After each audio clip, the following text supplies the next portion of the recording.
in general out in the middle of nowhere? That's what I was doing. I actually had a pistol in my hand at the time. I was really ticked off. When I was having this fit, I was waving the gun in the air, okay, and I had this fit. And at this moment, I said, okay.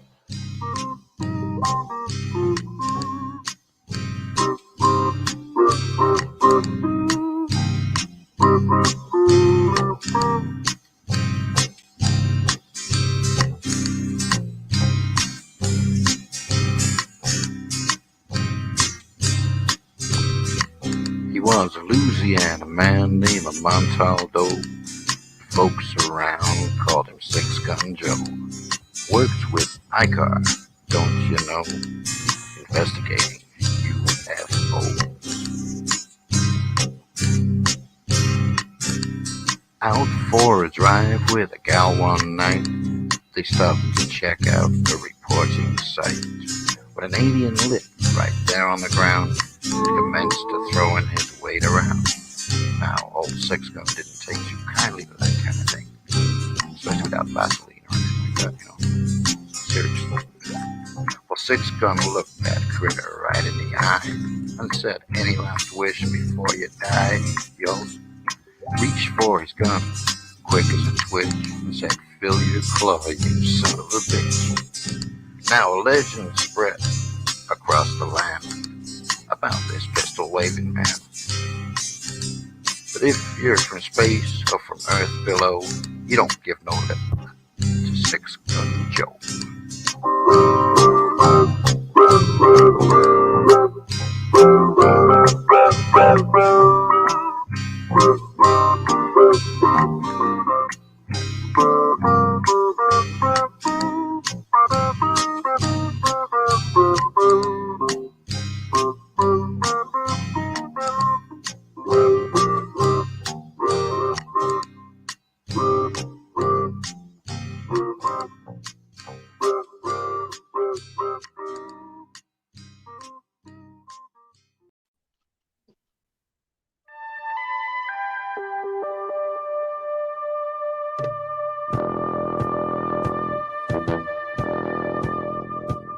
Tune in to UFO Undercover, Wednesdays at 8 p.m. Eastern, with your host, Joe Montaldo, right here on the Paranormal Radio Network.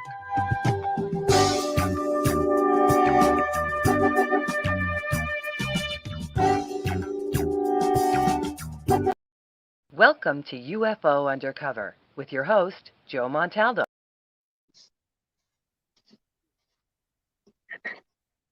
Took forever to get through all of that. What the hell is going on here? Where did this picture come from? Oh, there's my lovely face. Okay, that's much better. How's everybody doing tonight? Strange night. I can already tell it's going to be a weird night. So I guess I got to go turn the AC on in a minute. That's the backup AC running because it is hot as hell in Louisiana right now. Today, in my construction company, I had a crew out working with us. It was in the apartment we're working, which has no power at the moment. It was 108 degrees with 100% humidity. It's kind of weird because it's hot as hell. And then you get in the shade, and it's almost like you're walking through water. It's a weird feel. I mean, you get used to it when you live down here, but it's a weird feel.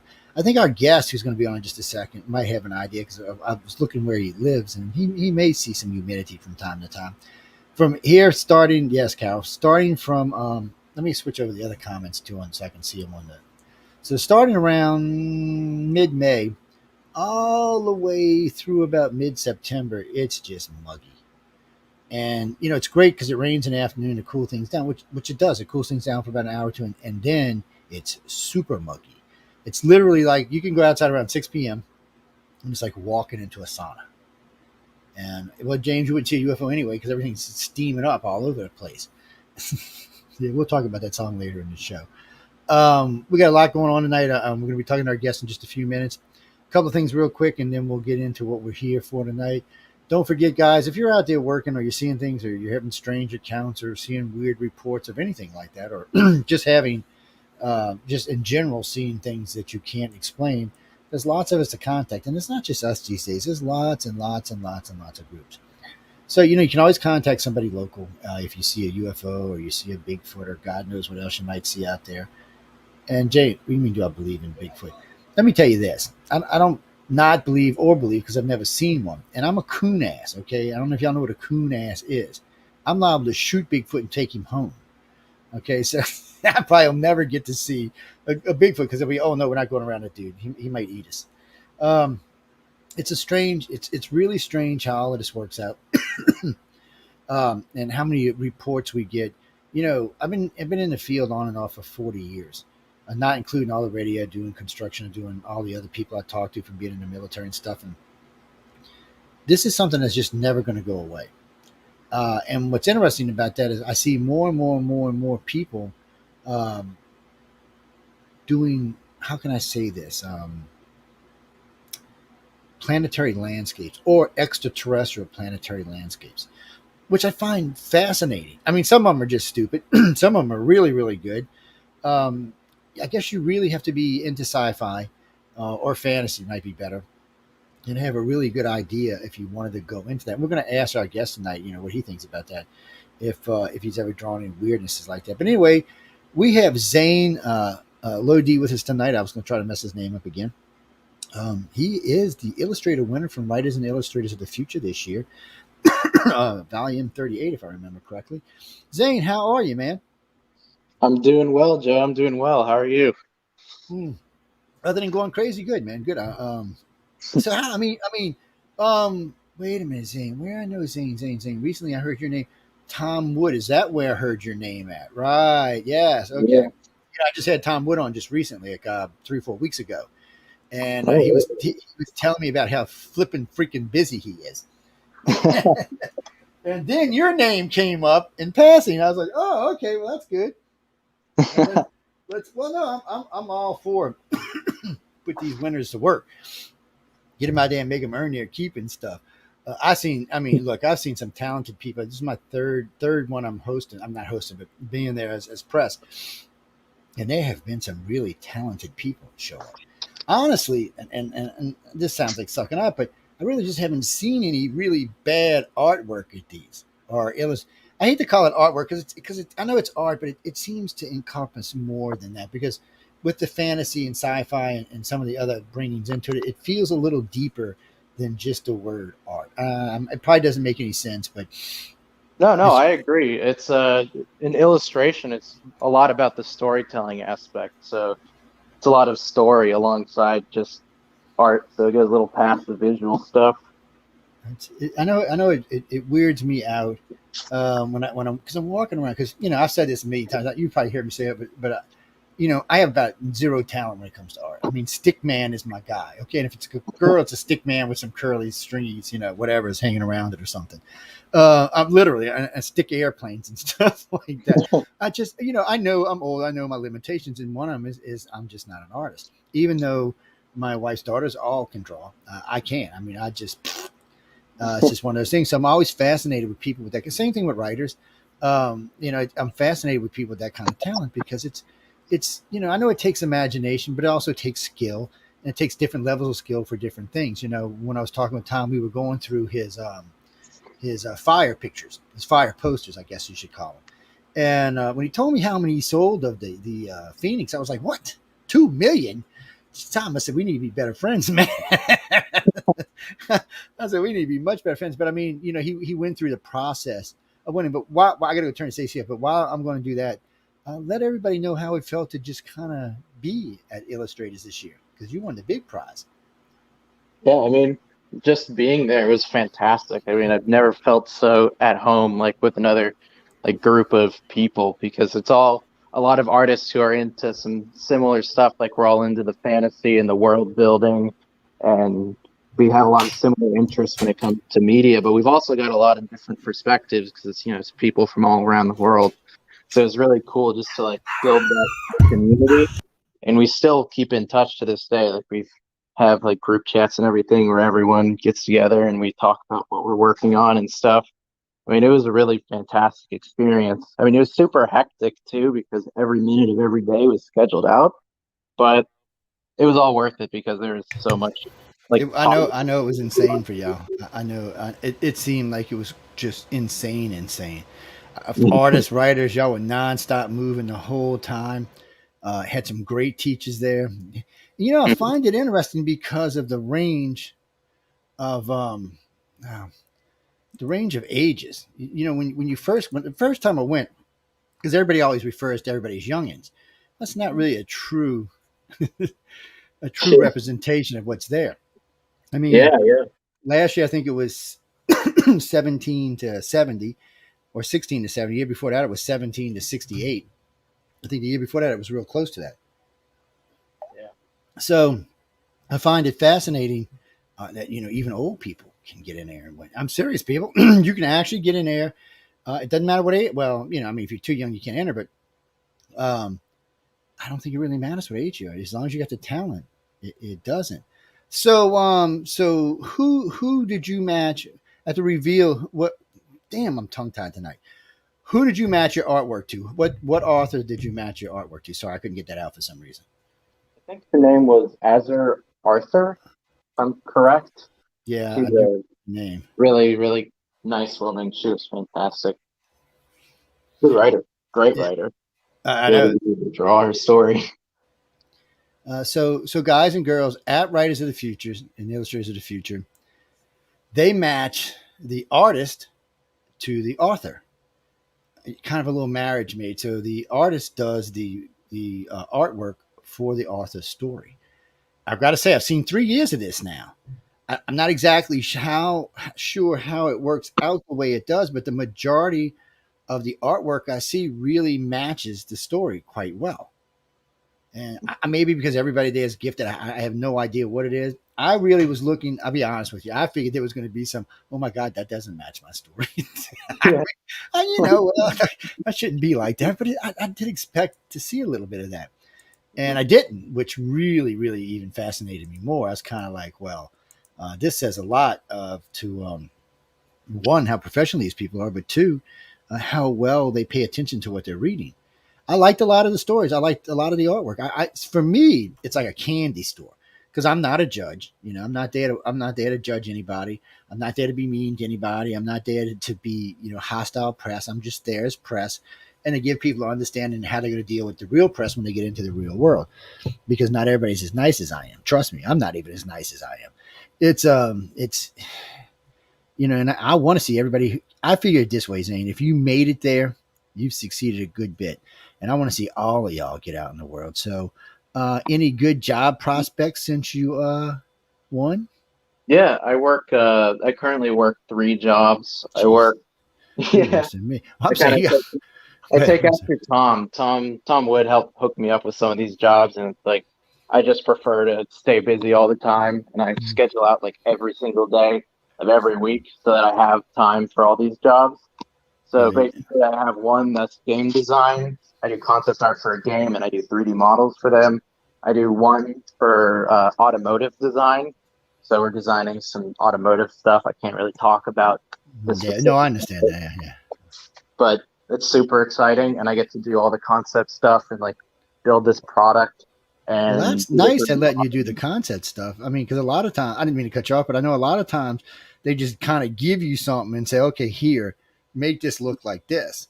So I like to hear when they let you kind of do the concepts. It lets your own imaginary juices get in there. And from what I'm looking at now, you got some. Go ahead. Yeah. Basically, as long as my imaginative juices don't go too far and make something like out of this world, I can just kind of get away with making some cool stuff that is somewhat functional. So, I mean, I know Tom pretty well now. Him and I have hung out a little bit and partied a little bit and talked a little bit. And I like the guy. I think he's a great guy. We have a lot of fun when we're hanging out. We get in trouble. But he is a really good guy. And I know he has to think you're talented just to help you out. Because I know he has an eye for this. By the way, Tom Wood is one of the judges. Not one of the judges, I apologize. He's one of the instructors at the conference. Damn, I am just brain dead tonight, guys. Anyway, at Writers of the Future, Tom Wood does some of the classes for these guys who won. Him and Echo and Larry. Larry Niven, Echo, Tom, and there was somebody else. Oh, I'm forgetting somebody. Shame on me. But anyway, they're there to help these guys to really move forward. And I know Tom well enough to know if he's given Zaine a helping hand here, he really likes him. And I got to say, guys, Tom works for some really big names. I'm not going to go dropping names because I don't know if he wants me to or not. But I'll tell you this, you can find out for yourself. About 4 weeks ago, Tom Wood and I did an interview, and we got a lot of his artwork up there. And he talked about some of his clientele. Very impressive. Very impressive. Yes. Him and Echo both. I mean, they have a good clientele. They work hard. And here comes Zaine. He's going to be right along with them. So, I mean, how did it feel for him to even talk to you about this? Because there was, 11 other illustrators there. I mean, it was amazing. I just kind of forced myself into speaking like with every judge and like being in with every judge. Like as soon as I met Larry Elmore, because I like to talk to people in person, especially. Yeah. I love to run my mouth. Oh, Larry's great. Oh, yeah, man, he's great. Right after his conference, everyone was like lining up to ask him questions, and then they're just asking him like technical questions and asking about his life story and stuff like that. And at the end of the line, I was the last one there. I said, "Hey, you hungry? You want to go get lunch?" And we went out and got lunch. That's the way to do it, though. Were you there tonight? Him and I and Tom were drinking on the balcony I think it was in Larry's hotel room, actually. Yeah. Well, that was you. Yeah, that's what I thought. See, that's the way to be. Because, okay, guys, girls, y'all don't take this the wrong way, but just Zaine was in the right place at the right time. Well, one, you're pervy to get to hear a lot of stuff because we're all, we've been drinking and cutting up and acting, just talking. And there's a lot of stuff that gets said, and you get to get in the middle of it. So that means everybody gets familiar with you. They get comfortable with you. So if your work's as good as your personality, you're kind of moving yourself in. It's a good way of doing it. I'm just saying, people, don't drive these people crazy, but you have to stand out. I mean, so Zaine is, for me, I know Tom's been there for 3 years judging illustrators. I'm not judging illustrators, but helping them. So that's 36 illustrators that he had to choose from, and he chose Zaine. That's pretty serious, guys. And like I said, the man has a pretty serious clientele list. So he's not looking for, wimpy little artists. And I'm not going to say, but I'm just saying that's not what he's looking for. So, but you have to endear yourself to people. It's the way it works. It's like any other business in the world, and once you do that and people see that you not only you have the talent, but you have the other skills, then, as long as you don't F it up, you're in good shape. And because, that's what I said. I kind of remembered you, and was there drinking. I wasn't there for any other reason, and I remembered you. So that just tells you did a good job, by the way. Yeah. Because I know Larry and Tom and I were talking about you the next day. By the way, it was nothing bad either. It was a chit chat, but it was nothing bad. And I would tell you if it was. Like you said, it's important. It's really important to put yourself out there. Like as an artist, it means a lot to have a great portfolio. But again, reiterating on what you said, it's super, super important just to be a cool person and to be really good to talk to, because communication is one of the most important things when you start working in the industry, when you're on a team. If people know you can communicate and you can communicate ideas really well and follow up with people and have open dialogue, it's a huge plus, it's a huge hiring point. It is. And I tell this to people all the time because of the different businesses I'm in. You being bashful more than likely will not get you ahead.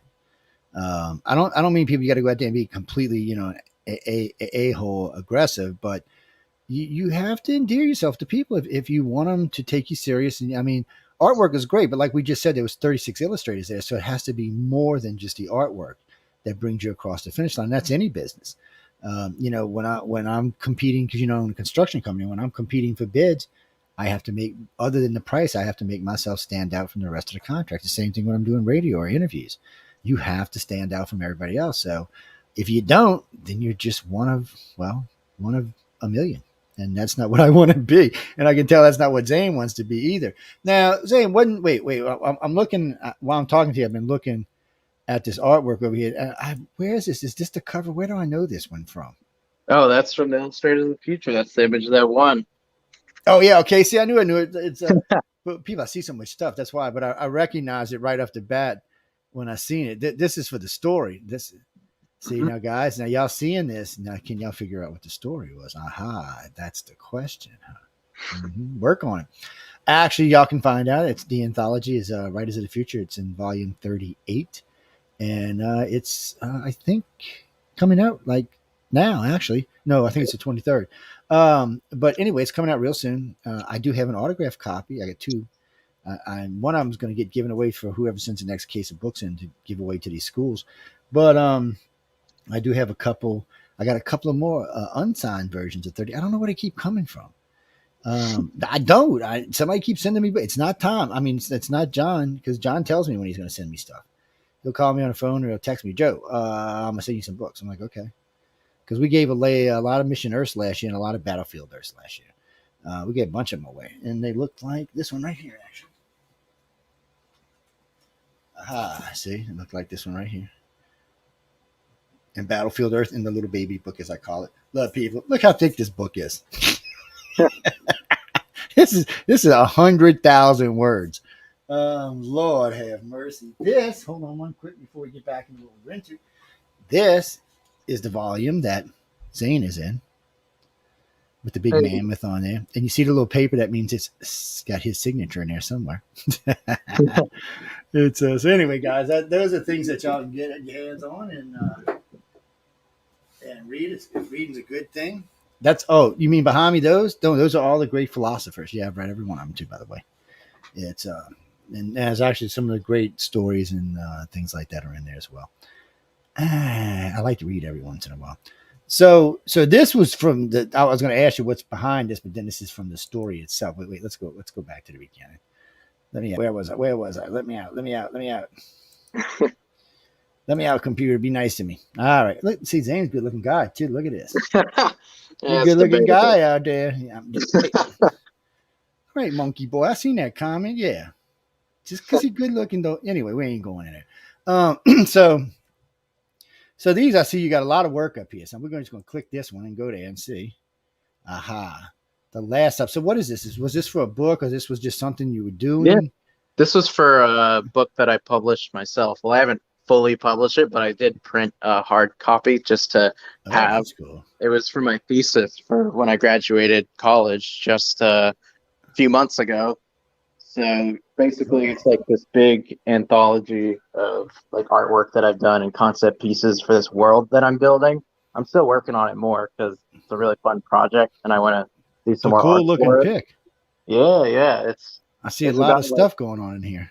Yeah. It's this like world where all the magic users kind of explode like a big nuke, and they tear the world apart. These big rifts in between land masses. That this conductor woman is building a railroad track that goes through these rifts to connect these places.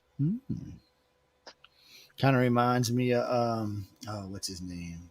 I think he's got a new movie coming out. Oh man, the wizard guy, y'all, and the that's what happens when you get old. Your memory goes. It's well, no, they just got a new movie coming. I don't know why I can't remember him. No, he's in the Marvel universe. Yeah, the one with the cape. Well, they all got capes. I was going to say the one with the cape, but they all got damn capes. Oh, Doctor Strange. Doctor Strange. Thank you. Yeah. So this new one, where the multiverse is going on, it kind of gives me that kind of multiverse feel about it, to be honest with you. When I first seen it, that's what I got, because first you see whatever's going on right here, then you see some stuff going on down here, and then all through here. But then when you get in and you start looking, you can kind of see where it almost looks like separations in it. Yeah, it's like a rift into another dimension. Yeah, because it looks like you're pulling through here. You got the little vortexes coming out on the sides, and I'm very detail oriented, Christopher. You should know that by now. I wouldn't be in the fields I'm in if I wasn't. Anyway, y'all are a pain in the ass tonight. That's all I can tell you. Now this looks like a place I lived when I was young. It kind of does, man. I hate to say it kind of does. A little caboose. Oh, now was you just sitting at home one day and you just decided to draw this engine with a caboose hook to it, or is that just built onto it? It's cool looking, whatever the hell it is. It's hooked up. I think I've got an image somewhere in that deck, like in the previous one, that has all of like the train put together. But yeah, basically it's like this train that she built. This is part of that same sequence of images, part of my thesis. And this is just like a nice calm scene where they're chilling out on this beach, where instead of palm trees, you got these gigantic cactuses everywhere, and the beach is just covered in cactuses. I know, it's cool looking, and like this one's got a lot going on in it too. See, I like things that are subtle but yet are busy, if you know what I mean. Well, because it's a difference. I see busy pictures, and busy pictures don't usually do it for me. It's like, where's Waldo? Oh, I was reading this thing today about this guy cropped out Where's Waldo out of the picture and sent it to all of his friends. Dude, that was cruel, man. That was just cruel. I'm sorry, I don't know. It popped into my head. All of that. That's the useless information, people. But I'm thinking, you know what? I was like, damn. If that's one of my friends, I'd have to go slap him or something. I'm like, but that's what I mean. Where Waldo's a busy picture. You're like, wow. But I like pictures that are busy, but they don't seem busy. There's lots of stuff going on, but it doesn't, just make your eye jump all over the picture. You can subtly cross through and look at the different things as you're going through, like anything from like the flowers on the cactuses, to the birds in the sky, to just the clothes blowing in the breeze, which you definitely set them with the blowing breeze. You can see the way they are. And things like that, you're just looking, her sitting there with her thing, with her gloves on, with her head. I mean, it's not just a lot going on. And then the big cactus behind it, and whatever the little looks like a rat cheer. Yeah. Oh, people, don't start with the accent. It's extra stuff whenever you look. It's nice little extras. They're not super important, but if you look at it for long enough, you'll start seeing some stuff. That kind of stuff I really enjoy because it's just, for me, it's more fun to look at. It's something I can enjoy. I like color. It's one of the things I was talking with Echo and Tom about. I really like their uses of color. It's something that I really, really enjoyed looking at. Hell, stop sending me StreamYard things, people. I'm on StreamYard. Why are y'all sending me stuff to StreamYard? Is it going to be one of these kind of days where y'all are all on crack or something? I'm going to start calling y'all the crack chat room is what's going to happen next. I can see it coming. Hold on, I want to send something to somebody right quick while we're doing this because they want to see Mr. Zaine's artwork. Well, I'll say I want to do that. Will it let me? These computers are getting weird as I get old. Mark, I've seen your artwork, dude. No, don't even bother submitting to Illustrators, and just don't. You'd be wasting everybody's time. I know I'm being mean, dude, but you draw like I do. You draw stickman. Get over yourself. Some of us are talented and some of us are not. And you and I are not artists. Deal with it. You know what? Send me something. I'll post it up here and Zane can look at it and tell you if you're an artist or not. Yeah, that's what I thought. Big chicken. Big chicken. See, now this is that same sequence, right? Because I see the train coming up. Yep. I like this this barrel on the front. I don't know why. For something about that, I like that. Yeah. And in one of my diagrams in my book, I have a thing where it shows it opening up and it lets these little tracks out. So it lays the tracks out in front of the train. So the tracks kind of come out of this barrel. They're all coiled up inside of the barrel. I like the way that all looks. And see this. Now I'm seeing what this roof was in this other one here. I can see it better for what it was being used for. And I see how you got it all hooked up. The cars are all hooked together. Yeah, it's like a cabin. Whatever we got going on over here. And, I thought that was a squirrel for a minute. Like, what the hell is that? just ignore me, people. I'm having fun. It's so I mean, this was for your thesis, so PhD or no thesis is basically in Ringling. Oh, okay.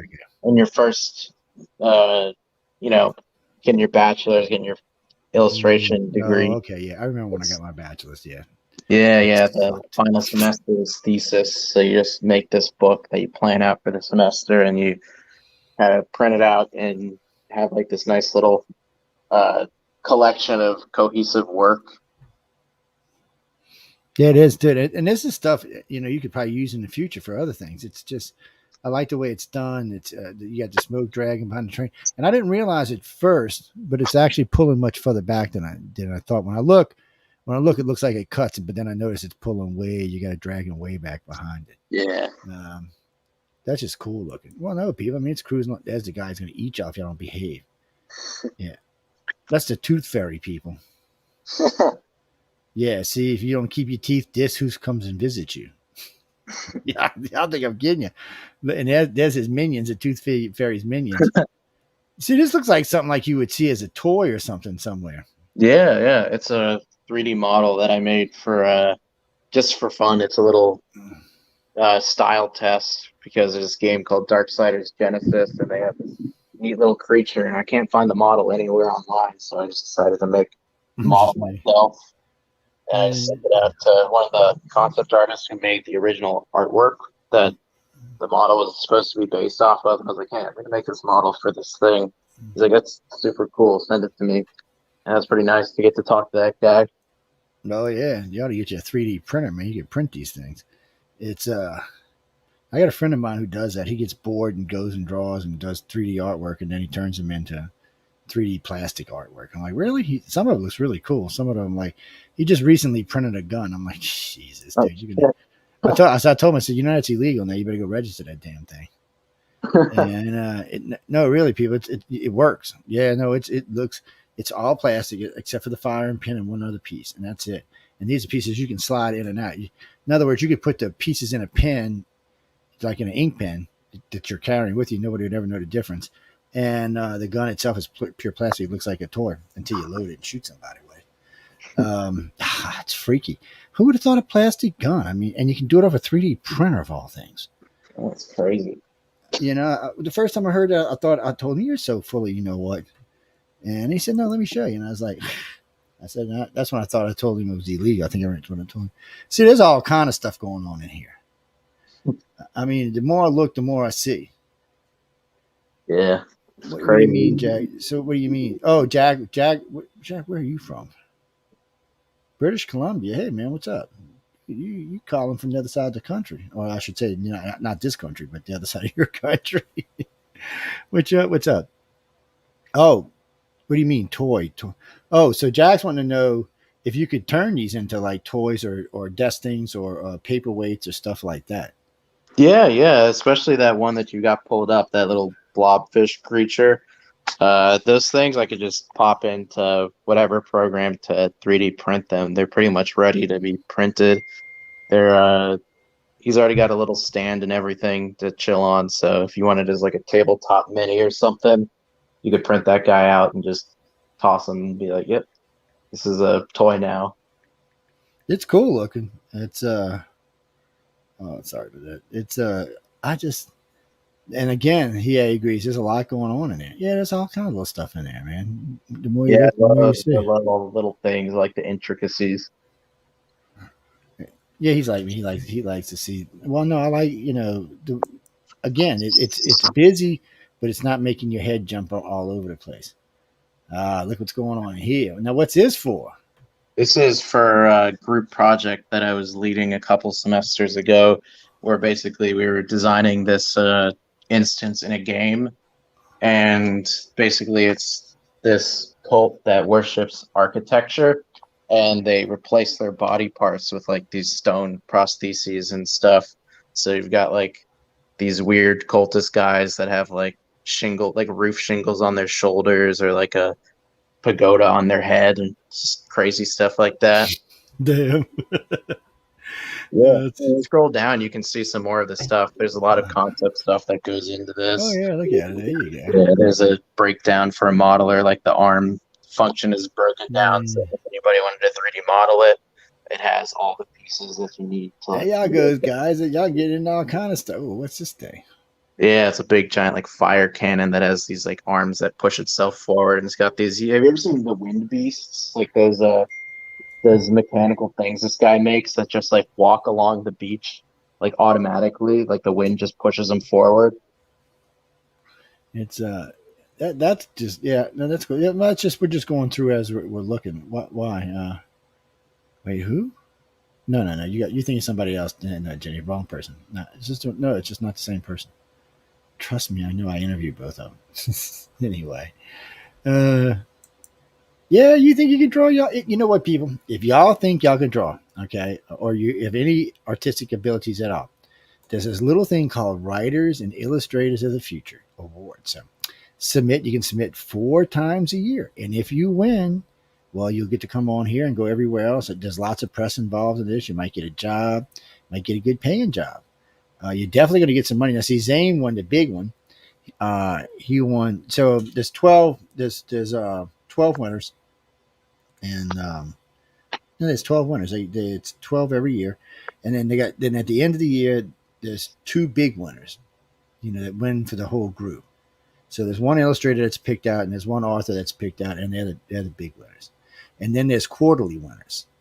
Yeah, there's one winner that's picked above the rest of them, and a quarterly winner. Yes, it's easy to submit. It's easy to get involved. Now, as far as winning, they got a lot of talent that submit, so y'all gonna really have to put your A game on. It's not for amateurs. You know, it is for amateurs, but it's really not. That's the only way I can say, because I've seen a lot of amateur illustrators and artwork in my time, and frankly, these people are far above that. They're working much harder. They're taking their work much more seriously. I don't really see anybody, whether they're author or illustrator, that is there just to be, how can I say this politely, a dumbass. They're serious. They're all there to be serious. They're all wanting to see what can come out of this. And being a winner for writers and illustrators, it can help your career. Oh, I know several. Yeah. Go ahead. I'm sorry. It's that's well, Tom, would just go over to YouTube and you can see all the stuff over there. Yeah. Just type in UFO Undercover Tom Wood. That's all you have to do. Yeah. Mm-hmm. And then Echoes the week before that, and that poor woman, for a whole year I called her Eco. I'm surprised she didn't beat me in the head and knock me out or something. So let me ask you this, Zane, before we're going to look some more artwork in a minute. But so now I know you had, so Larry was there as a teacher, and so was Echo, and so was Tom.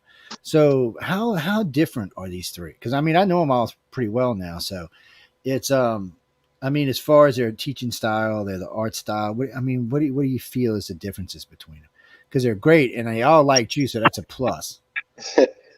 Yeah, I mean, they were incredibly different. I mean, Larry's been through it all, and he's just about like at the end of his career, where it's like he just makes all the stuff he wants to make because he's already like succeeded so much that his work kind of just like gives him a ton of money, so he just like can chill and make all this great artwork. So he talks a lot about his life and like his career and what was happening back in the day. Tom Wood talks a lot about merchandising your stuff, and he talks a lot about using Photoshop in some interesting ways with like channel masks and stuff, and gives a lot of technical advice. And also he's got some really cool stuff to say about like ICP and like all that cool stuff, those people. And Echo is very business oriented. She's a great businesswoman, so she talks a lot about business in her talks. So it's really interesting to hear all this different perspectives. And Craig, even though he wasn't here like physically, he was really interesting to hear about. He was a super cool guy. I mean, he was. Talked about a lot of like visual development, concept art in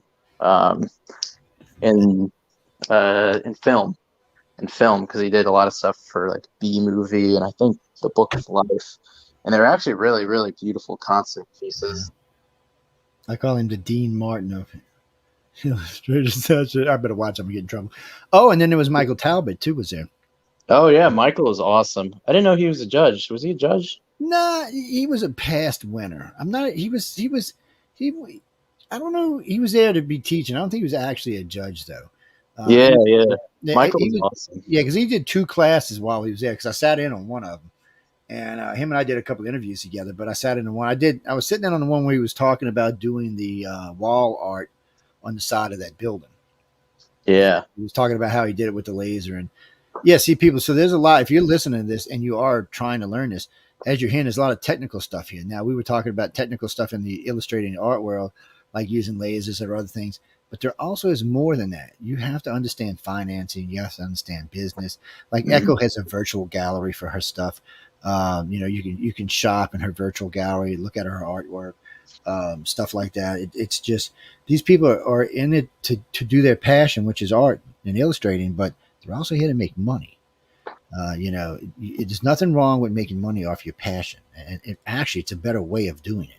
The more you love something, if you can make money off, it's even better. It's always going to be better than just having some half-ass job somewhere that you hate, that you got to go to every day. This is a much better way to do it. And as you just heard Zane saying, they're teaching you all the different aspects of this.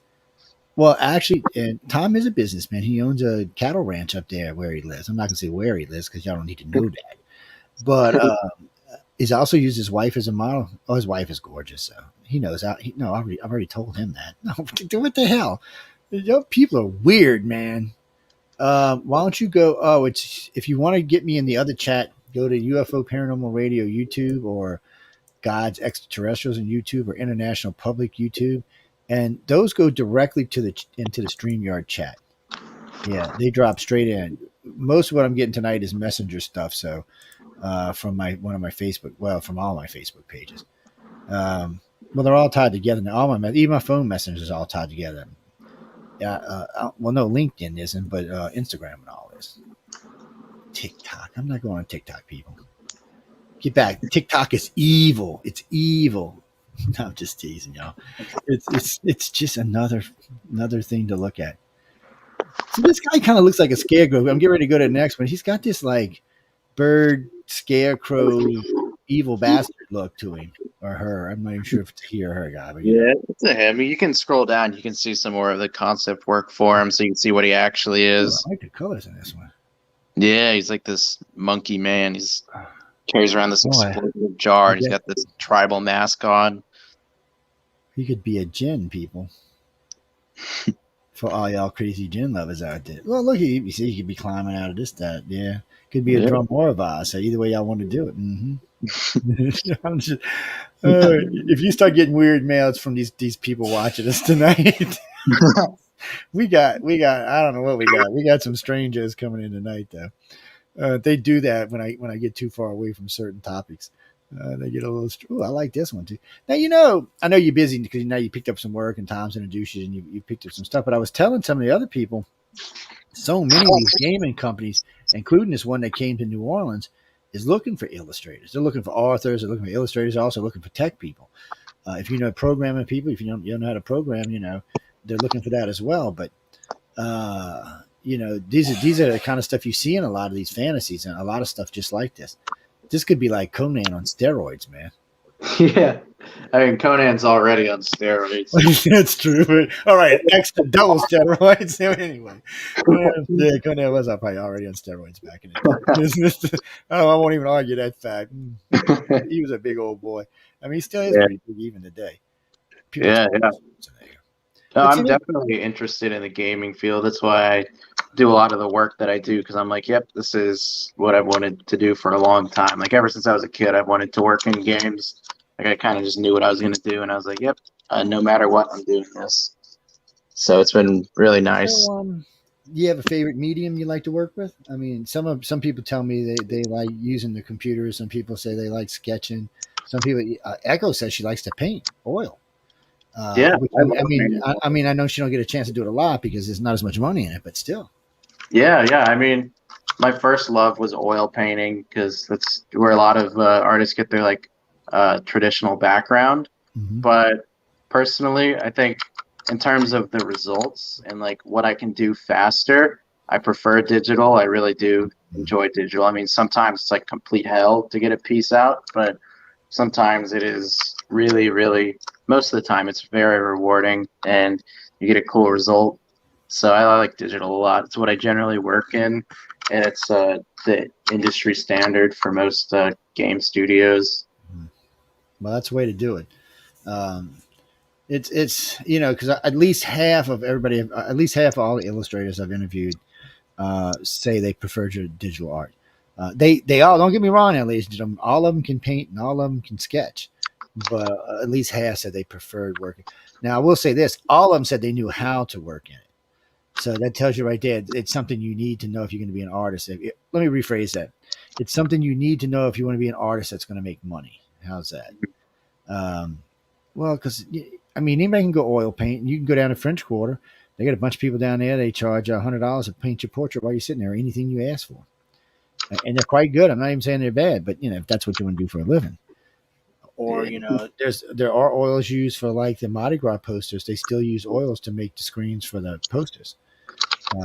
So you can do that. But I mean, it's just, there's not going to be as big a demand as there is for what we're talking about right now.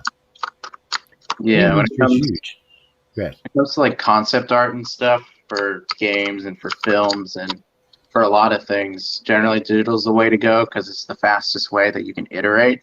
Because with traditional, a lot of the times, if you mess something up, you end up having to redo the entire thing or go through like these long, arduous processes. Both digital, you can kind of just erase it out and replace it with something new or photo bash it or do whatever you need to do. Okay, man. You look like you was having some issues this night, man. If y'all looking at there's a lot going on in this picture, guys. I know a lot of y'all, and there's a lot of subtle things going on in this picture if you take your time and look at it. It's this guy looks like Yoda on crack, though. Not Yoda. I mean Jabba the Hutt. I'm sorry, I got the wrong guy in my brain. Oh yeah. He is kind of like Jabba. He's like a Jabba, except he's got legs. He's big, fat. Yeah, he does have legs. Yeah. Yeah. Well, I don't know what made him draw. You have to ask Zaine, not me. Yes. When you want a question pointed at Zaine, just say this is for Zaine. It's easy. Yes. There you go. So is the question? They just wanted to know what inspired you to make this. What was the thought behind this when you decided to do this? Oh, this was a job for a mod project for a Warhammer game. So basically, they hired me to do this big, crazy, like demonic creature that's like spewing dudes out of its guts. And I was like, yep, I can do that. And it was really, really fun to paint. And I did it while I was up in North Carolina, like visiting, just like having a nice vacation. It was really relaxing. And I just got to paint this crazy thing. It was nice. So, mom, dad, anybody glad you're an artist? Yeah, I mean, my dad said, do whatever you want to do as long as you're successful. So as long as I keep pursuing success and keep getting better and better and better, yeah, I'm sure you'll continue to be happy with my decision. And my mom's always been super supportive of me. My parents really, really support me. That's a plus. Let me tell you what, that's a plus. Not everybody's parents do. Yeah. I met a few people over the years, and even some of the interviews, people say, "Oh, you mean my dad?" I'm like, no, they thought I was crazy. My dad said, "Go get a real job." He said, "Now I make 4 times what my dad makes." Buy him a car, he'll be happy. That'll prove you were right, and you don't have to be mean about it. It's okay. This looks like this might be something for a game right here. Yeah, this is style exploration from my sophomore year of college. Or I think actually first semester of junior year. And basically we had to copy the style of a game, and we chose World of Warcraft, and we built an environment around it. And I had a few other group members who did other pieces. So I wish I could have those on there too so we could see them all together. But this is my piece from the project. Yeah. So we had to plan everything out, all these little pieces, all these modular things. Kind of put people y'all should. I'm sorry, I didn't cut you. People y'all should recognize is like 90% of y'all play World of Warcraft. I'm probably the only person that's on this show tonight that hasn't. I know. Yeah, don't ask why. I was into something else at the time. That's all. But I love any kind of game. I was, that's why my son's such a gamer. We were when he grew up. We were gaming our butts off. But I started out with Commodore 64, and then man, I remember we got Sega 64-bit. I was like, oh my God, what is this? And then, of course, Sony came out, and that was pretty cool. Now the freaking games are outstanding. Half them consoles as powerful as some of the computers out there today. Yeah, I mean, have you ever tried out EverQuest? That's like way old. EverQuest. Actually, I think I had played EverQuest. Somebody else I knew used to play it. For some reason, I just don't know about this one. Why? I was. You know what I was doing? A friend and I were playing Civ at the time, and we were we were playing online Civ. I think we were on 3 and we're going through 4 and 5. We started with 3, but I think we were going through all of them.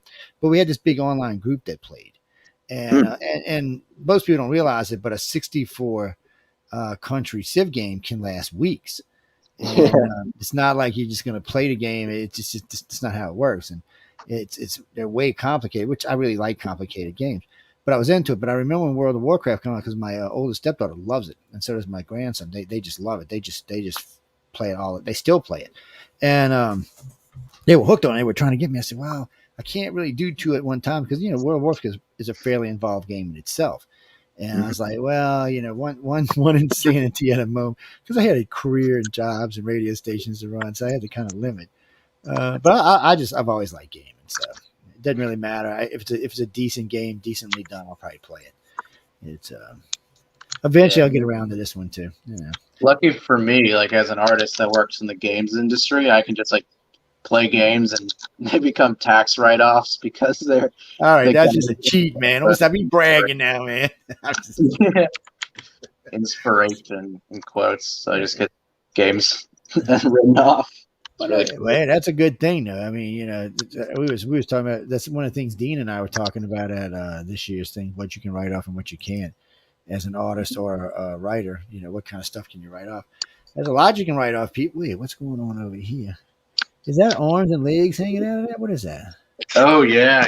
This is like a clown that is like made up of children's bodies. Like they kind of just like fuse together. Oh my God.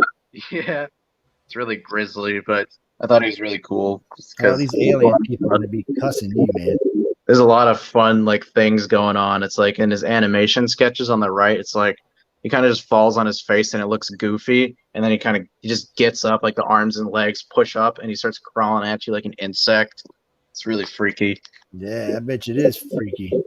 Well, half the people listening tonight don't like clowns to start off with. So. Oh, I love clowns. I've been like way into clowns since I was a kid. I don't know why. I always thought they were super cool. It's a weird thing with people that have experiences. It freaks them out for some reason. That and Raggedy Ann and Andy's do too. I don't know what that's about. That's weird stuff. Yeah, that would freak out anybody there.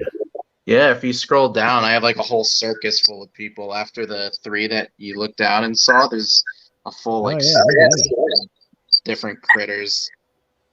Yeah. Oh, where'd they go? Oh, this computer sometimes. No, people, that's computer error. That's not computer error. That's operator error. Sorry. That's Joe's fat fingers clicking the wrong button. Yeah, so you got like people in mascot costumes. You got a clown that's like hand is a balloon. He floats on it. It's all like bloated up. You got a clown whose hand is like a meat hammer. You got an ice cream man who's literally a man made out of ice cream. Oh, yeah, see, actually, if you're having a hard time seeing it, just hit expand on your screen and it'll pop it all the way up. Yeah, it'll blow it up. Yeah, full screen, everything's in great detail. But if you're just trying to watch this on the little screen that's on StreamYard, it's going to have a hard time seeing. Just hit at the bottom right down there's a button, and boom, and look, bam! Now we're on full screen now. Even though I don't need to be, I'll need to be because I got another screen I'm looking at. I know. How long you been listening to this show? I'm just saying, man. You've been a long time. Should have been on here for 25 years now. Let's get it straight, people. Actually, I shouldn't even give them a hard time. In the old days, we did it totally different. And then we switched over to Skype, and now we use StreamYard. It's this guy looks badass. He looks like he might hurt somebody.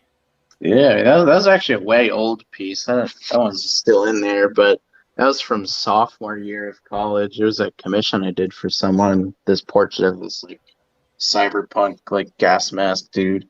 Kind of interesting.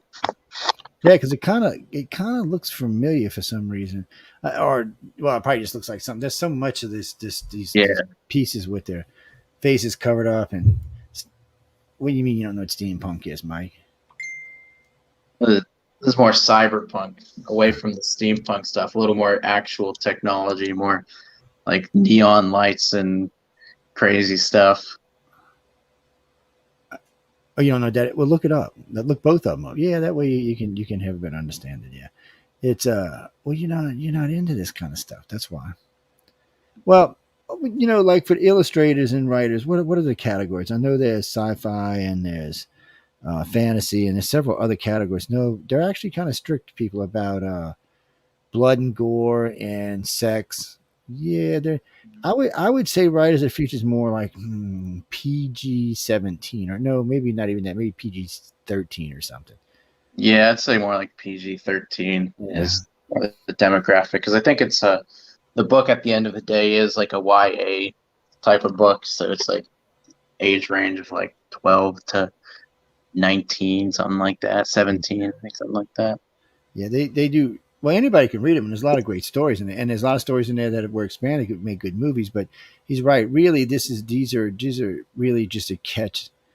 Well, it's to help get people to read. One of the reasons I work for these people, and I shouldn't say work for them, but, or deal with them, is because I'm big on literacy. And I live in the deep South where literacy is actually an issue. Not as big as an issue as it used to be, but it still is an issue. So it's all about, you want to get kids to read, but boring manuals are just that. If you can give them something interesting, they'll read. And then they'll want more to read. And hell, these may become future writers and illustrators of the future. But you got to give them something. And you can't just give them, a notebook and say, here, read, or some, book you'd have for school. No, you need. See, I was lucky. I went to private school, so I grew up with the classics. We had to do a book report every week on the classics. So it helped me to develop. And my school also took us to ballets and concerts and rock concerts and all sorts of stuff. So it helped me to develop this. But a lot of schools don't offer that. So these are ways to help people to start to develop an interest in these things. And sci-fi is just a good thing. And when I say sci-fi, people, before you write to me, when I say sci-fi, I mean every damn thing that falls under the umbrella of that. To me, it encompasses a lot. At least another 30 categories. Well, it can be horror too. There's sci-fi horror, man. There's sci-fi everything. But fantasy is fantasy. You can separate the two. You can do sci-fi fantasy, or you can do a movie or a book that's kind of fantasy, kind of sci-fi, or kind of both. Yes, there's no rules for that kind of stuff. You can't be a publisher of it. You can't be published and making money off of it. And for the books, it has to be 17,000 words or less. What is it for the illustrators? What's the guidelines for the illustrators to join? Because I know not everybody can submit.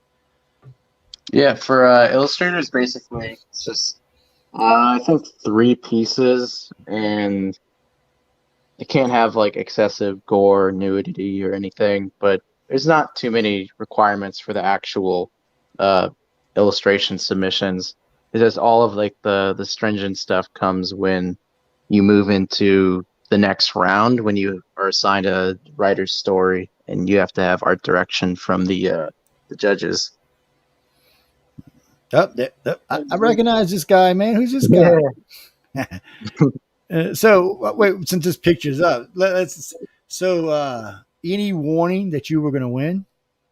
No, not really. Everyone was really tight-lipped about it. I didn't know whether or not I was going to win. That's a damn Joni won't say anything. I love Joni to death, man, but she got all the good stuff, man. If people, it'd take me all night to explain who Joni is, but basically, Joni's the contest coordinator, and she's the one that calls you and says you won, or you didn't win, or you won honorable mention or something. But she's the one. And she's the one that knows everything going on. They also, she's my babysitter when I'm there. They always put me at the table with her to keep an eye on, keep me out of trouble. Joni's tough, man. She play around, guys. And the only way you're gonna get to meet Joni is if you win. I mean, look at this man's face up. This man is just happy. I know, huh? Well, guys, they flew him out there. They gave him some money. They gave him a trophy. They gave him some luggage to put all this stuff in to bring back with him. Yeah, it's the biggest suitcase I've ever seen. It's huge. It's a humongous suitcase for that gigantic trophy. That trophy's heavy, people. I held that trophy. That thing's bigger than y'all think it is. It's heavier than you think it is for sure. Someone had some other pictures of it from over at Writers of the Future. Well, not that exact one, but one just like. Well, you got to win. That's all I can tell you. You got to win. You got to enter to win. And if you win, that's you be able to. This is Hollywood. We're in Hollywood right now. We're at a gala. You see, he's in a tux. Yes. And I was in a tux. Everybody there was well dressed. Women in gowns, men in tuxes. Not everybody. Some people got a little colorful with their tuxes, we'll just say. Especially Todd. Todd loves to have a colorful tux. But that's the only way you can get there. And right now, there's a room packed of people staring at him right now. People like the guy who owns Comic-Con, Utah, the Fantasy Fest, some people who run computer companies and gaming companies were there. There was also actors and actresses there as well. The guy from 21 Jump Street was there. A couple of other people were there. It's a lot of contact. Plus, there was tons of media there, including a lady I met 2 years ago who's a friend of mine now who runs it's a Chinese media outfit, 550 million viewers. I know, isn't that crazy? And I'm happy to have 14 million. I know. I was like, damn. So this is all exposure. Do you know how much money you'd have to spend to get the exposure you would get it if you won this? I don't think y'all have any idea how much it would cost to get to this kind of exposure on your own. But again, Zaine's smart. He knows. He learned. Must have learned early on that being nice to people and paying attention to what you're saying and being chatful, for lack of a better way of saying it, is a way to go. Y'all should. I mean, listening to him talk tonight, y'all should pay attention, because if you're up and coming, this is a shortcut. That was a bad word, actually, but it is a shortcut. But I don't like calling it that. It kind of is. It's a little booster. I mean, it's a bad word. Let's see what we got here. Right, we got more of these. Now these. Oh, look at this good-looking guy, man! Damn. We're gonna have to save this one and put it up on for the picture tonight. What do you mean? Is he? Oh, I knew that question was gonna come in tonight. I don't know if he's married. I don't know if he likes guys or girls. So how do I know if he's married? I've got a girlfriend for 3 years. Back off the boy, man. The young man. Get back, you nasty women, you. It's funny, but almost every show or every other show, someone asks if the guest is married. I was like, is there that many single people? Are y'all that desperate out there, you single people? It's getting scary, man. It's getting scary. Oh man, they were in love with Tom. Somebody said, "I'll pay you for his phone number." I said, "Yeah, whatever." I said, "That's never gonna happen." I was like, Oh, there we go. The big group here. The other big winner. Mm-hmm, yeah, Desmond. Yes, Desmond and I got drunk together. Did I say that out loud? Damn. Anyway, it was a Friday night thing that. Who we're blaming? Oh, we're blaming the Ozzy for it. That's who we're blaming. Yes, I forgot about that. Yes, we're blaming that bad Ozzy. Mr. Flamin' Blue Eyes himself. He was last year's big winner, by the way. There was there. That's Joni. No, it's Jody, actually. There's Echo. Echo's the one to the left. Jody's the one to the right. Jody's one of the judges. The guy in the far end he's a 2-star general who was in Space Command. I don't know this little chick right here, though. Oh, she's the voice of Bart Simpson. Oh, okay. See, you learn something new every day. I didn't even know that. Yeah, it's a great crowd up there, and look at the people surrounding these two, man. These are big people surrounding them. Oh, everybody around them got great careers, and they're in the middle of it. Yes, one's an author, one's an illustrator. People, I know it's a good-looking group. What can I say? I'm crying because I'm not in there. Damn, man, I feel heartbroken. I'm telling y'all, people, I feel heartbroken. Y'all just hanging. Oh, red carpet. I'm telling you, we're gonna get this guy married off, man. maybe we should pimp him out, make some money here. Saying, hey, wait, leave me alone now, man. Come on, calm down. Huh? That was at the gala, people. That picture you just saw there. There he is again. Look at him. Good-looking guy up there, taking care of himself. Well, you'd be nervous, right? Cindy, where are you from again? Oh, London. All right. Well, maybe you won't be nervous, but there's a lot of people looking at this guy right now. They had one rehearsal. I think it was on Thursday night, if I remember right, but was there two? But anyway, they had a rehearsal. And, oh, no, you mean, are they reading teleprompters? No. The speakers are, but the winners aren't. Yeah, we had to write our own speeches, and I did not write the second speech because I wasn't sure whether or not I was going to win. And I was like, man, if I write the second speech, I kind of look like a jerk because it's like I'm presuming that I'm going to win. I mean, I felt good about my chances, but I was like, I don't really want to be that guy. So I was like, well, but you already won the first one, so this is just an add-on, and it's a big deal, guys. Yeah, they gave him $5,000 with that trophy. Yeah, don't y'all wish y'all get $5,000? I know. Well, I mean, in the art world, $5,000 is nice, but it's not mega money, but it's a nice little chunk for you get to come hang out at LA and hobnob with all these people, and you get a $5,000 check. I don't even know how you can bitch about that. So yeah. Somebody in chat was griping about it. I'm like, really? How the hell can you bitch about that? Let's see what this one is. Oh, there's the bunch. Where are you at in here now? We got to find you. I think I'm somewhere on the right. I think. Let's see. There's Michael Talbot right there. We were talking about him earlier.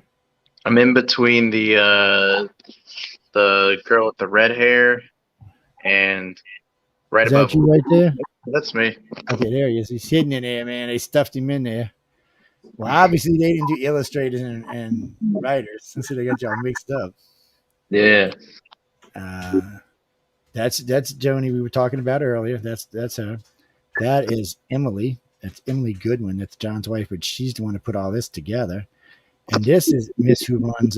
What is her name now? Oh, I'm sorry. She's going to slap me when she sees me next year. She's the one that runs Author Services. And I always want to call her Joni too, or Joan. Anyway, I will get y'all her name because apparently Joe's getting senile in his old age. But this is great. I mean, this is Echo's husband, Pia Lazarus. And wait, I was telling you about Tom Wood. There he is, right there, the sexy bastard. He's hiding out. Yeah, it's yeah. I'm just saying he was. Of course, this is L. Ron Hubbard up here. If y'all don't know who that is, thank you, baby.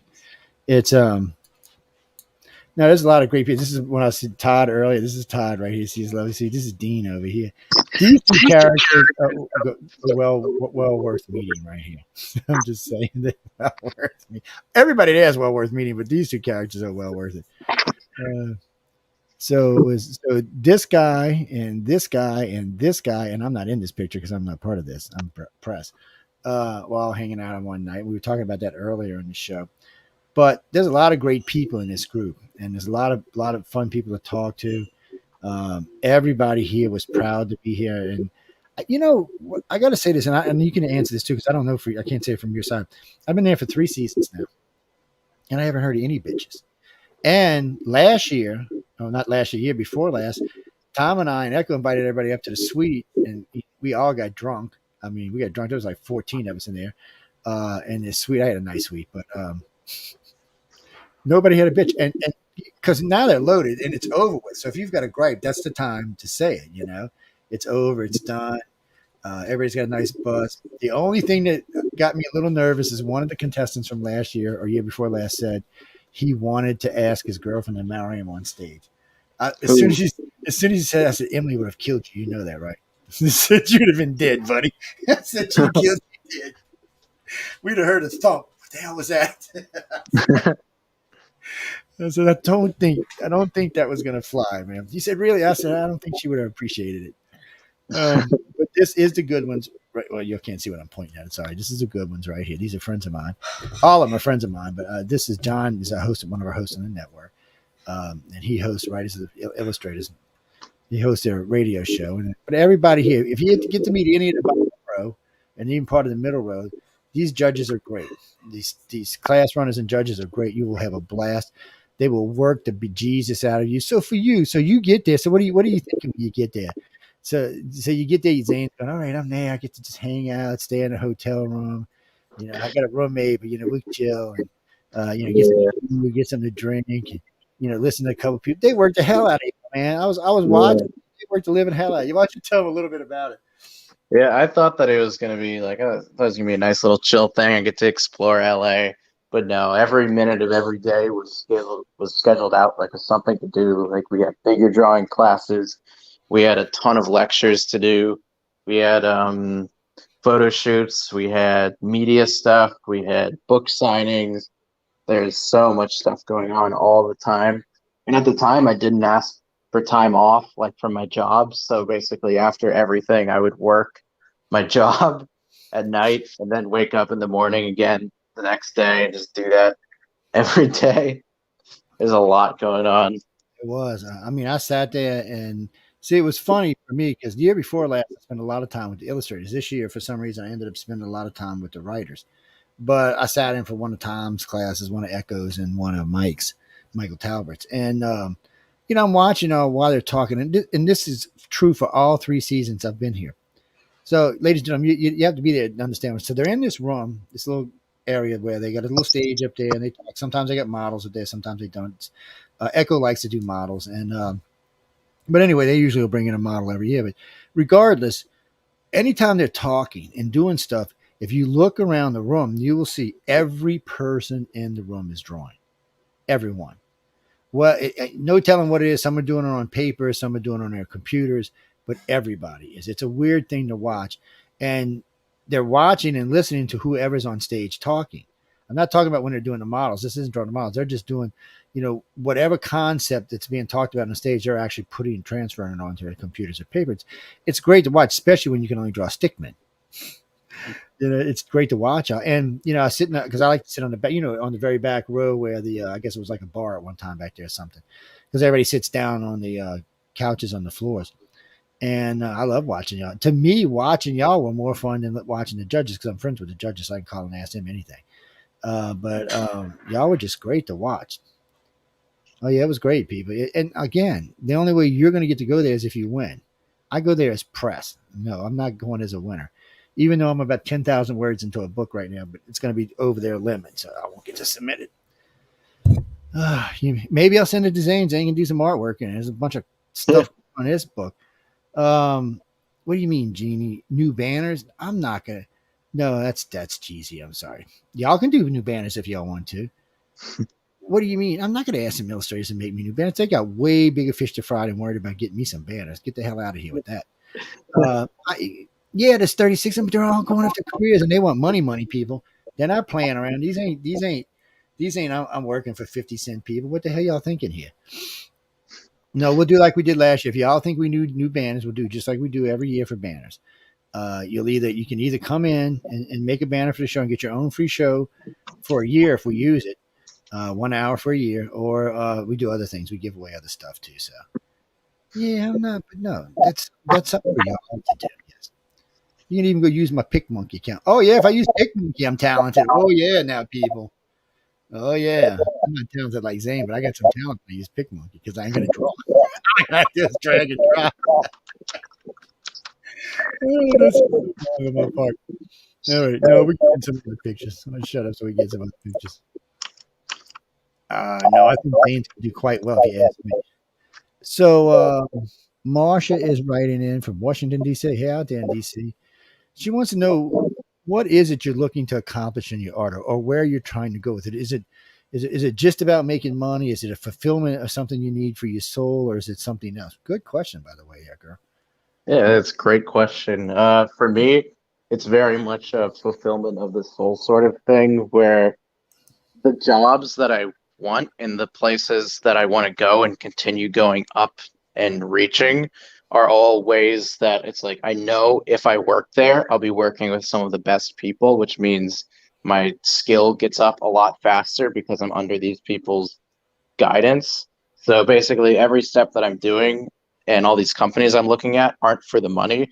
It's more for the ability to learn as much as I can, as fast as I can, because I think by the end of my career, I'd like to be able to, one for one, anything that I imagine, I can put on paper and I will be happy with it.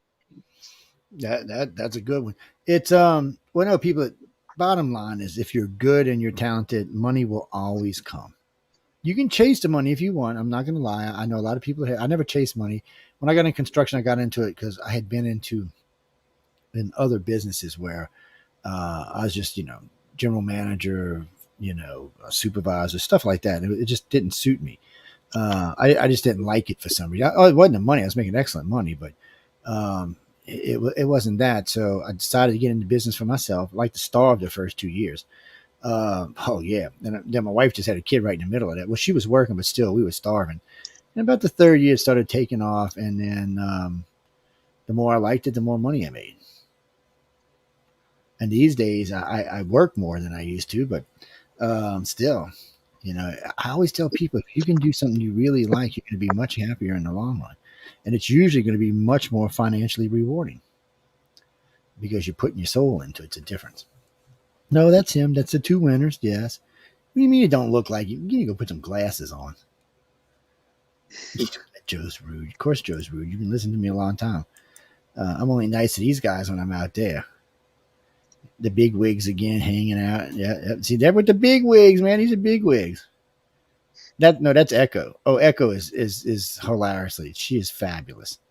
She is. Her and I and Tom had some good times. That's all I can say. Well, no, the first year I met her old man didn't get to come with him. I think he was working. This year, he was there, so I got to meet him. So it was a little bit different. But what? No. Yeah. No, they're not a bunch of alcoholics. We drank. Usually, there's not time to drink. Is what the real problem is. Um, like this year, for some reason, I showed up early. I came in early. It was a Friday night, and I ran into I can't even remember his name now. I just call him the Australian anyway. And then we picked up a couple of others, and then we all went bar hopping from, I don't know, it was like midnight to 5 a.m. or something. Bars mostly close in LA around 2, by the way, though. So I don't know what to tell y'all. It's we had a lot of fun. Oh, this is more, huh? Okay, what I found down here. Hey, what was that? Oh, that's just the ArtStation Oh, homepage. okay, yeah, I Yeah, got you. none of that's my work. Yeah, I was looking. I said no. Well, it looked a little different to me. It looked, how can I say? It looked a little campier, actually. That's why I was asking. Well, I always ask first because I never know. I don't want to insult somebody. I was just clicking along when I seen it. So wait, I got to go back. How do you get back to home on here? Where the hell was I? Let's go find. Oh, there we were. That's where we were. And I think that was his last one right there.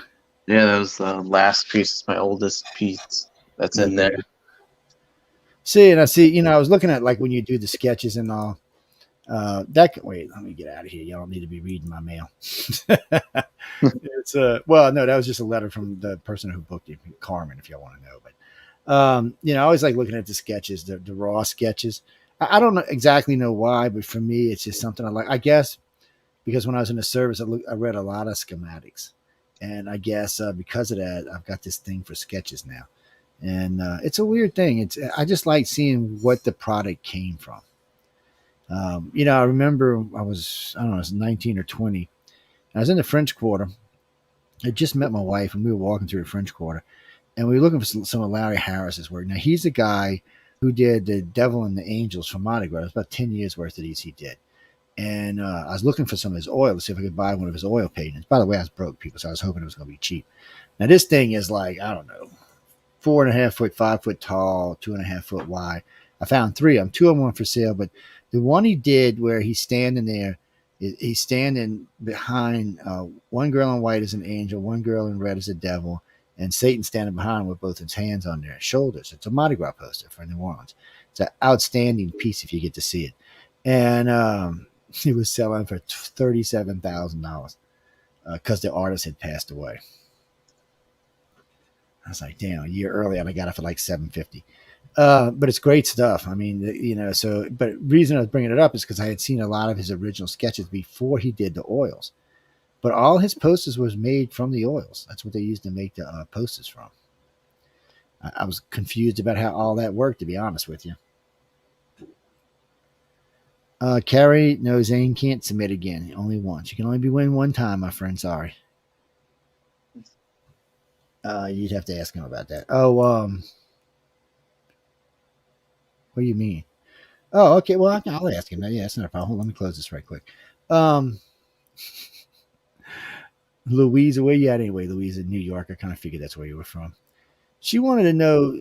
So doing artwork, we're going back to genres, but she wants to know, for you, if you get to pick, like it's like sci-fi or steam or punk or fantasy or any of this, what would you prefer to draw in? Because I know a lot of our author friends have a particular genre they like to write in. Is that true for artists? Yeah, I mean, for me personally, I prefer high fantasy. I like the older stuff because you can get away with some really cool like painting techniques and like old stone and bone and stuff like that. And especially like the worn metal. I think that's something that I really enjoy painting. So I like to stay within the fantasy realm, but it just depends on the job most of the time. Like job to job, people require different things. Christopher, no, he didn't. It's not about UFOs tonight. Christopher goes, what kind of UFO did he see? He wrote it in big, huge text. I was like, no, he didn't see a UFO. And texted, just so you know, UFO means unidentified flying object. It does not mean alien spacecraft. Neither does YAP. I still don't know why we call them YAP. That's just stupid. Oh, let's call them YAPs. Yeah, I think the government did that just to mess with you people. Come on, UFO sounds bad enough, but YAP sounds just stupid.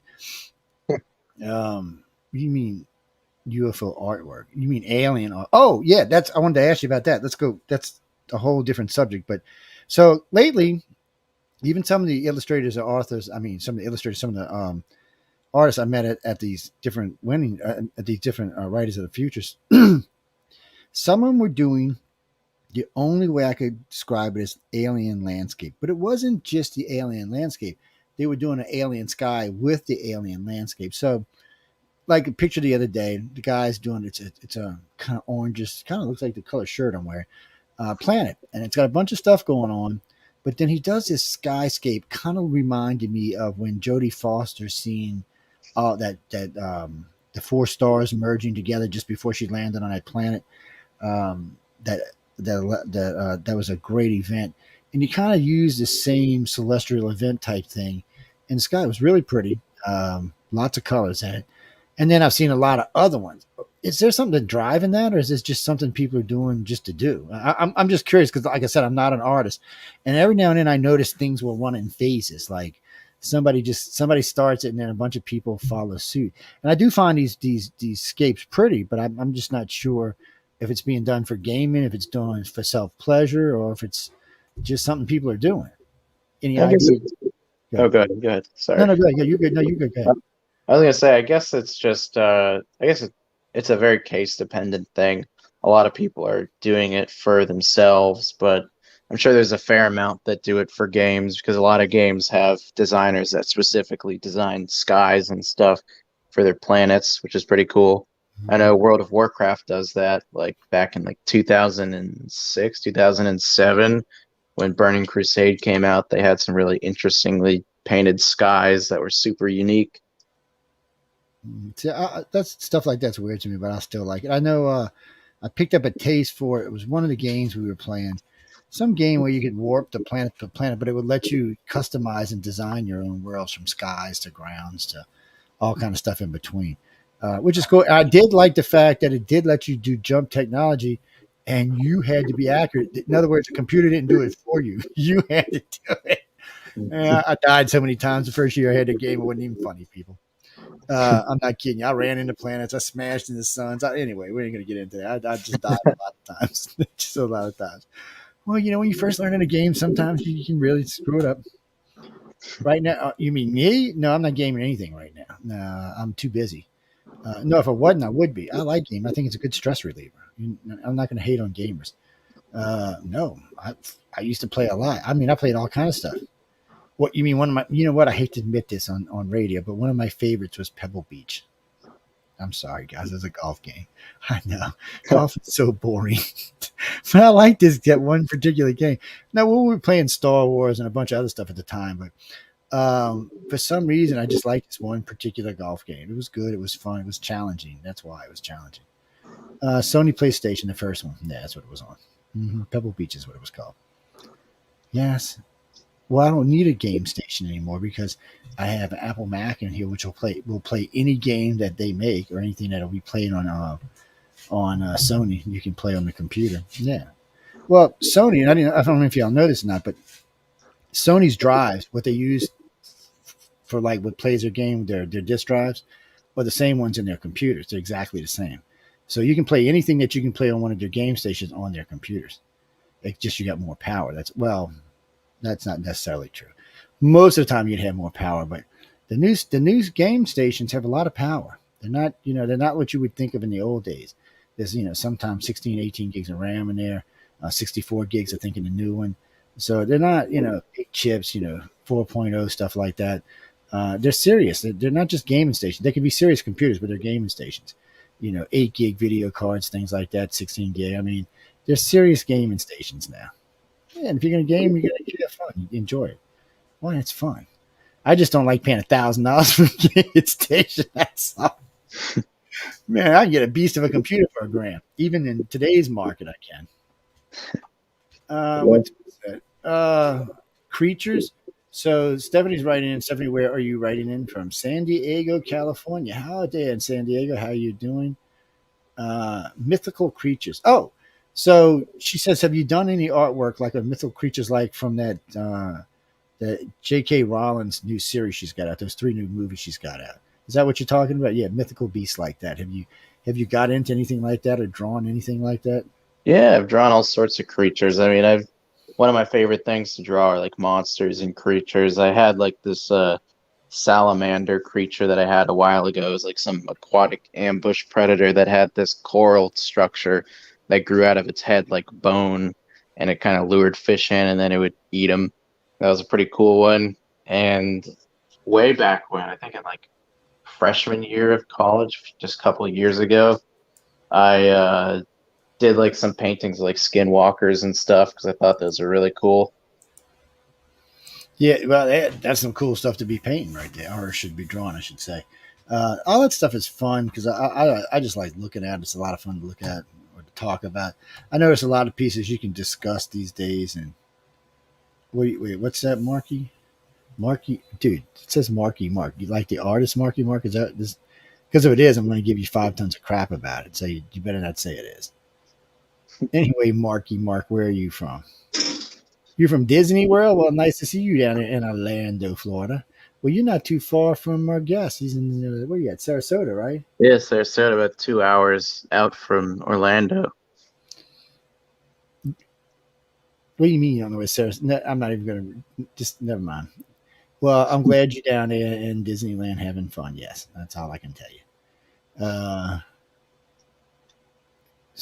English people, no, let me rephrase that because every time I say English, we get this crazy stuff. American, yes. How's that?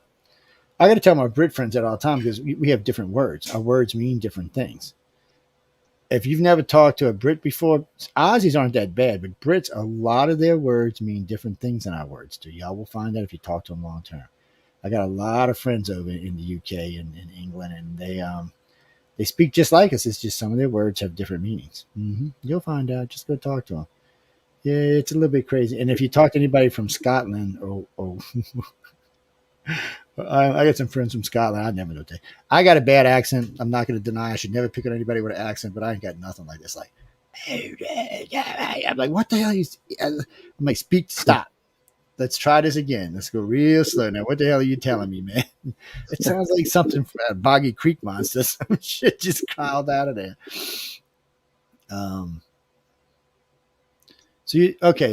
Johnny's asking, have you ever done any of the cryptozoology stuff? Johnny, what do you mean I know what you mean by cryptozoology, but I mean, is there something particular like El Chupacabra or Bigfoot or something like that? I mean, is there something particular you're asking? Well, cryptozoology can mean a lot of things. I mean, for me, it was like skinwalkers. I was like really into skinwalkers. They're super cool. You ever heard of like a Navajo skinwalker? Like these medicine men that turn into wolves, but also turn into these. I spent 3 weeks out on the Skinwalker Ranch. Oh, really? Yeah. Well, I'll tell you about that one time. It's that's interesting stuff to draw on itself. See, things like that is if you do them well, can put you back because they can make people look and go, that looks a bit scary. Maybe not scary. Then it looks a little bit scary. I don't know. You know what, Carol, where are you from? Where is no men in here tonight? What's going on? Where are you from, Carol? Yeah, no, I don't know what that means. You like were writing in jibber jabber or something? What? Okay, I know UK. What part of the UK are you in? UK is a big place. Well, it's not just England. Well, I mean, you should know that if you're from the UK. Oh, you're in Edinburgh. So technically, okay, well, we'll leave that alone. Anyway, I know where you are, but so anyway, what about horror? Go back to the horror question. That's the one I'm most interested in. Oh, okay, I got you.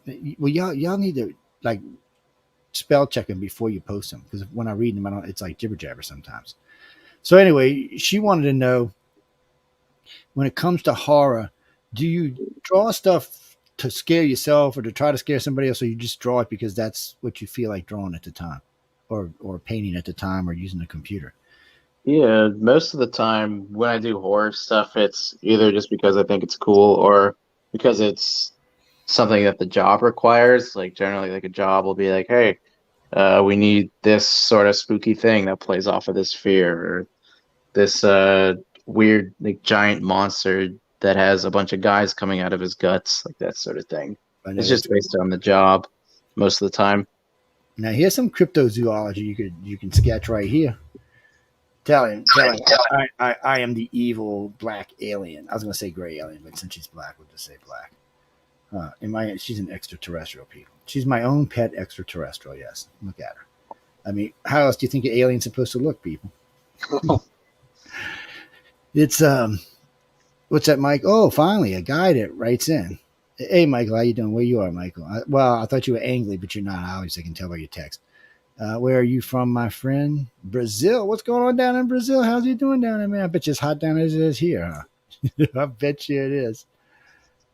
Okay, no, it's a fair question. So, Michael wants to know, what is it? What was it when you were a young man or young? Because he's still a young man. So anyway, when you were a kid, what was it that made you think, first off, that you could draw?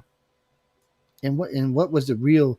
What was it that woke up in you and said, okay, I'm going to do this. This is what I'm going to do. Because somewhere you had to have an awakening moment where you decided, all right, I'm going to go for this. And I'm just curious. Well, he's more curious than I am to what it was. Well, for me, like one of the things that got me into art in the first place was video games. Like I was really into World of Warcraft when I was a little kid, and seeing like some of the loading screens and the paintings on there, I thought were like super, super cool. I'm like, I wish I could do this. So I just kind of, at the age of like, I don't know, like 7-ish, started working on like drawing and stuff. I mean, it was terrible because I was a little kid, but somewhere. Over time, it just kind of improved. And then you get down a rabbit hole where it's like, oh, now that I've seen all this cool stuff, I want to see what inspired these people. And you go all the way back to like old master painters and stuff. It's really interesting. Yeah, no, it is. I can actually truly understand that. Was that good for you, Michael? It's good for us. I'll stop picking on y'all tonight. Oh man, I'm sorry. Hey, y'all messenger people are weird. Is all I can tell y'all. You two people aren't as weird as the messenger people are, but y'all are all weird. Just in case you didn't know. Well, no. Well, all right, Gene. Stop. You're like texting at warp speed. All I can see is this thing zipping by. Oh, okay. No, I can go with that. So Gene said, Gene, are you a guy or a girl? Because I mean, it could be either name. I'm curious. It doesn't matter, but I am curious. Girl. Okay. I just wanted to make sure. Gene's actually writing in from sunny California and San Diego. And she wanted to know, is there any way you could take any inspiration for what's going on in Russia and the Ukraine right now? An interesting question. I don't know what it means, but it's interesting. Take inspiration? Yeah, I guess from doing art. I'm not sure what you would be drawing. Yeah, I don't think I do any like political art or anything like that. I mean, the situation's really like dire there. It's really bad. I'm aware of it, but I don't know if I'd be really doing any art like based off of it. I know there's a lot of artists that do though. A lot of artists, especially Eastern European artists, that are really into doing art based on the current situation and satirizing Putin or doing whatever. People, y'all better watch picking on Putin. I'm just, every now and then, people who pick on Putin just disappear. Mm-hmm. Yeah, I don't know if you want to make Putin angry. He's a little strange, and we'll leave it at that. Actually, Jack was doing that earlier. I got a bunch of stuff in for Friday's show. You talking about the political show? Yeah, we got tons of stuff. Oh no, you can email me at iCarCox.net. But there's 3 hosts going to be on this week, and then maybe 4 next week. Yeah, so it's a 2 to 3 hour show depending on what we're doing. Yeah, just come on by. It's 9 to 11 on thing. Anybody who sees this, or anybody, I'm gonna get Zaine to give out his email now, where y'all can find him and stuff like that. But get in touch with him if you're looking to get something done. Well, he sounds pretty busy, so if you got a project, you might want to write to him and see when he's got time to do it. Well, I know we get a lot of people who are always requesting something for their radio station or for this, that, or the other thing. And matter of fact, just the other night we had a host on from a different network. And she was saying they were looking to redo all of their featured artwork for the station. That's a lot of work. That's a lot of different pieces of work. Well, because for stations like these, we're not just. I mean, we do news and politics and all of that stuff, and we even have religious shows and music shows, but we also do paranormal, ufology. We do a lot of other stuff. So the station itself is considered variety because there's so much on it. And since we swing so many spectrums, trying to make a poster or a banner for this network is hard because it has to encompass so much stuff and still look serious at the same time. It's not an easy thing to do. I'm just saying it's not an easy thing to do. Hey, Chris, this is for you. Watch what comes up on the video screen. Boop. You see that? Shh. Yeah, shh. There you go. You didn't see that skull telling you shh. There it goes again. Yes, there you go. That's just how that is. Oh, here, I'll send you some aliens to come visit you, make you feel better. We got about time for about 4 more questions. Who else is up in here? Oh, all right. Well, that's fair. Who is that? Oh, Elmond. Am I saying that right? Elmond. Yeah, Elmond. Okay, I got you, Elmond. So, what's your question? Oh, what made him submit to Writers of the Future? Well, that's a fair question. What made you decide to submit to Writers and Illustrators of the Future? Or where did you even see it at, for that matter? Well, from school, I kind of figured it out. They sent out a little letter that was like, "Hey, these are some things that you could apply to make some scholarship money." So they had that in there, and I was like, "Oh, this seems really cool," and it seems right up my alley because I'm a fantasy illustrator. A lot of competitions and scholarships usually require like a fine arts portfolio, but this one specifically required a fantasy portfolio, which was really interesting to me, and that's kind of why I applied. Well, no, that sounds interesting in itself because, anything that's different. Fine arts is all great and dandy and fabulous and stuff because there's a lot of great art out there, but there's so much more in the world today that put into illustrations. I mean, it's just so much. When I was growing up, there was a lot, but now there's just a lot more. Oh, and by the way, for all you moms and dads that tell your kids that gaming's going to rot their brains, I've met quite a few of them that are making good money these days. And I'm not talking about chicken shit money. I'm talking about good money. Most of the gaming companies will bring you on between $100,000 and $125,000 first time. If you got experience, you can make 3 or 4 times that. Yeah, so if you're good, not if you're just some normal everyday butthole. If you're Beavis or Butthead, you need not apply. It really and truly, though, if you have real talent, most of these companies are looking for it. It used to be that before the invention of the internet, it was hard for artists to really even for authors, it was a lot harder to get your work out there. I mean, there wasn't as many ways. Today, you can win a contest, you can go on radio shows, you can go on TV, you can blast it all across the world, and somebody you never know who's going to see it and decide, hey, I want this guy, this girl to come do my work. And really, it's what it's about. And I'm hoping Zaine gets rich and famous. Jane, just remember us when you get rich and famous, man. Don't forget about us little people. And well, you never know. He might be doing the artwork. Oh yeah, Strange New Worlds, huh? Ooh yeah. Star Trek's always looking for concept art. Ooh yeah, they are too. Yeah, I was watching. The producer the other night. What was he on? He was on one of them goofy shows. Was it Will Wheaton show? Anyway, he was on one of them talking about the need for artists. And the guy said, well, you need actors. He said, no, we got plenty of actors, morons. I mean, these are points. But artists and stories is stuff they're looking for. So it doesn't matter what is TV, regular television, sci-fi. There's so much stuff you can submit to all these gaming companies. There's a lot of gaming companies now. There's a lot of competition. Yeah. What do you mean? No, Chinese artists are not coming to the United States by the droves. I don't know who told you that. No. Because they draw it differently. Oh, you mean Japanese artists? No, that's not true either. Who's telling you this stuff? Most countries don't have enough artists as it is for the amount of... Okay, before entertainment came along, you didn't need a lot of artists. Today, think about it, people. TV's running 24/7, 7 days a week. There are literally thousands of shows running nonstop 24 hours a day. All of these shows need stories and art. All of them. I mean, so even news shows need stories and art. Everybody does. So it's just stuff out there. Well, you got to make up your mind what you want to do, Jennifer, and pick a direction and go after it. Or blanket. I mean, maybe you can ask Zaine. Maybe you can go out and blanket a bunch of companies and hope you get a job that way. Submit your portfolio. Zaine, what was the easiest way for you to get a job? That's what she keeps asking me. Ask Zaine what's the easiest way for him to get it, for an artist to get a job. Wait, let me rephrase that. What's the easiest way for a starving artist to get a job? Well, I think one of the best ways to do it is to look at what companies you really, really like and make fan art and build a portfolio that sort of tailors itself to these companies, and then you apply to these companies. And then also do a blanket thing where you just apply to a bunch of smaller studios, and eventually that will lead you up to bigger studios, that sort of thing.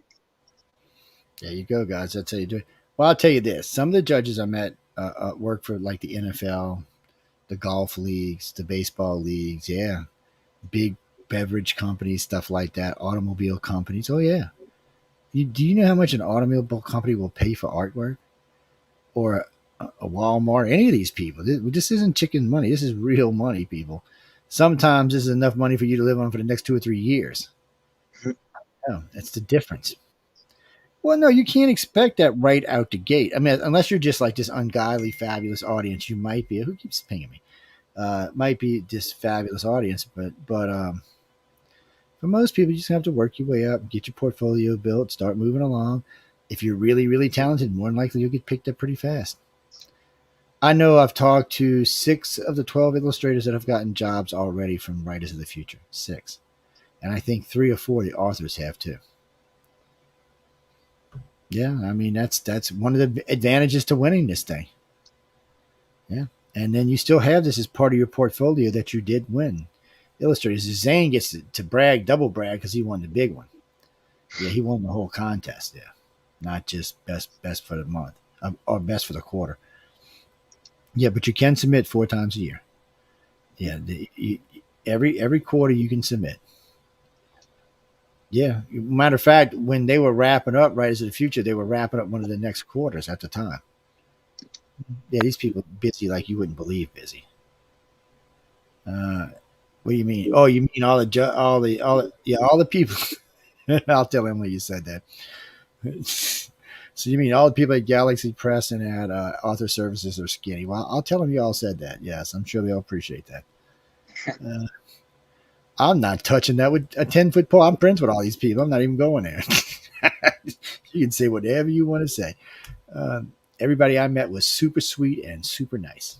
Matter of fact, I don't know how they treated Zaine, but they went out of their way to treat me nice. How were you treated, Zaine? Did they like you? Did they be nice to you? I mean, I was treated very, very well. It was really, really nice. I mean, they took care of me pretty well. So I'm happy. I'm very grateful for what they've done. Did you go on a tour at Author Services? Yeah, they took us on a tour through the place. It was really interesting. I mean, it looked like an old place. Like it was like had old bones, but it was like beautiful inside. Really nice. Oh yeah, all that hardwood. They paid big money for that stuff whenever they had to put in. It's that's a lot of wood in there. You guys, y'all seen pictures of it. I've had it on different shows. I've posted it and stuff like that.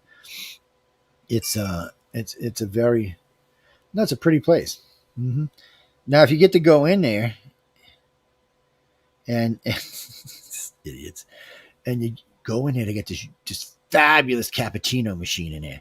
This damn machine looks like it costs more than my car does. I mean, the thing is huge. It's beautiful. Get them to make you some cappuccino. Oh, it's oh my God, it's delicious. They got me spoiled. Well, the first year Tom and I went on a private tour. And so they made us some really good coffee and hooked us up and things like that. And then, and right in the middle of it, John called me to go do a lecture. So I was like, damn. So this year I actually got to sit and enjoy my thing. And I met some very interesting characters. And one night on the show, I'll actually talk about it. It was a very interesting experience in itself. What is that? Bobby Wheat. Bobby what? Is that your name, Bobby what? Mm-hmm. You must drive your wife crazy with Bobby what, right? Bobby what? No, okay. Anyway, where are you from, Bob? Oh, another New Yorker. Oh, we're infested with New Yorkers tonight. I know. What am I going to do? Anyway, what's your question, man? I can give you New Yorkers trouble if I want to. What? I'm going to move on. You ready to tell me your question? Oh, okay. Oh, no, so he's wanting to know, since you live down in Sarasota, do you try to do any work for like the Disney companies or anything like that? Because, we all know Disney's like owns half of Florida. Yeah, I mean, I've applied to work for them. I've never actually worked for them, but I've applied to work for them, and I'm waiting to hear back to see what they're thinking. You would think they need just tons of illustrators, not just for the parks. I mean, for everything else they're involved with. Tell them, let you do some illustration on Obi-Wan Kenobi. Yes. Yeah, actually, I have a buddy that works with this company called Happy Mushroom who work on The Mandalorian, which is pretty cool. He's a lighting artist and a 3D modeler for them. I like Mandalorian, by the way. Oh, let's Yeah, not get all of this, people. Obi-Wan, Mandalorian, and the Book of Boba Fett. No, just no. yeah, No. he actually works on Obi-Wan as well.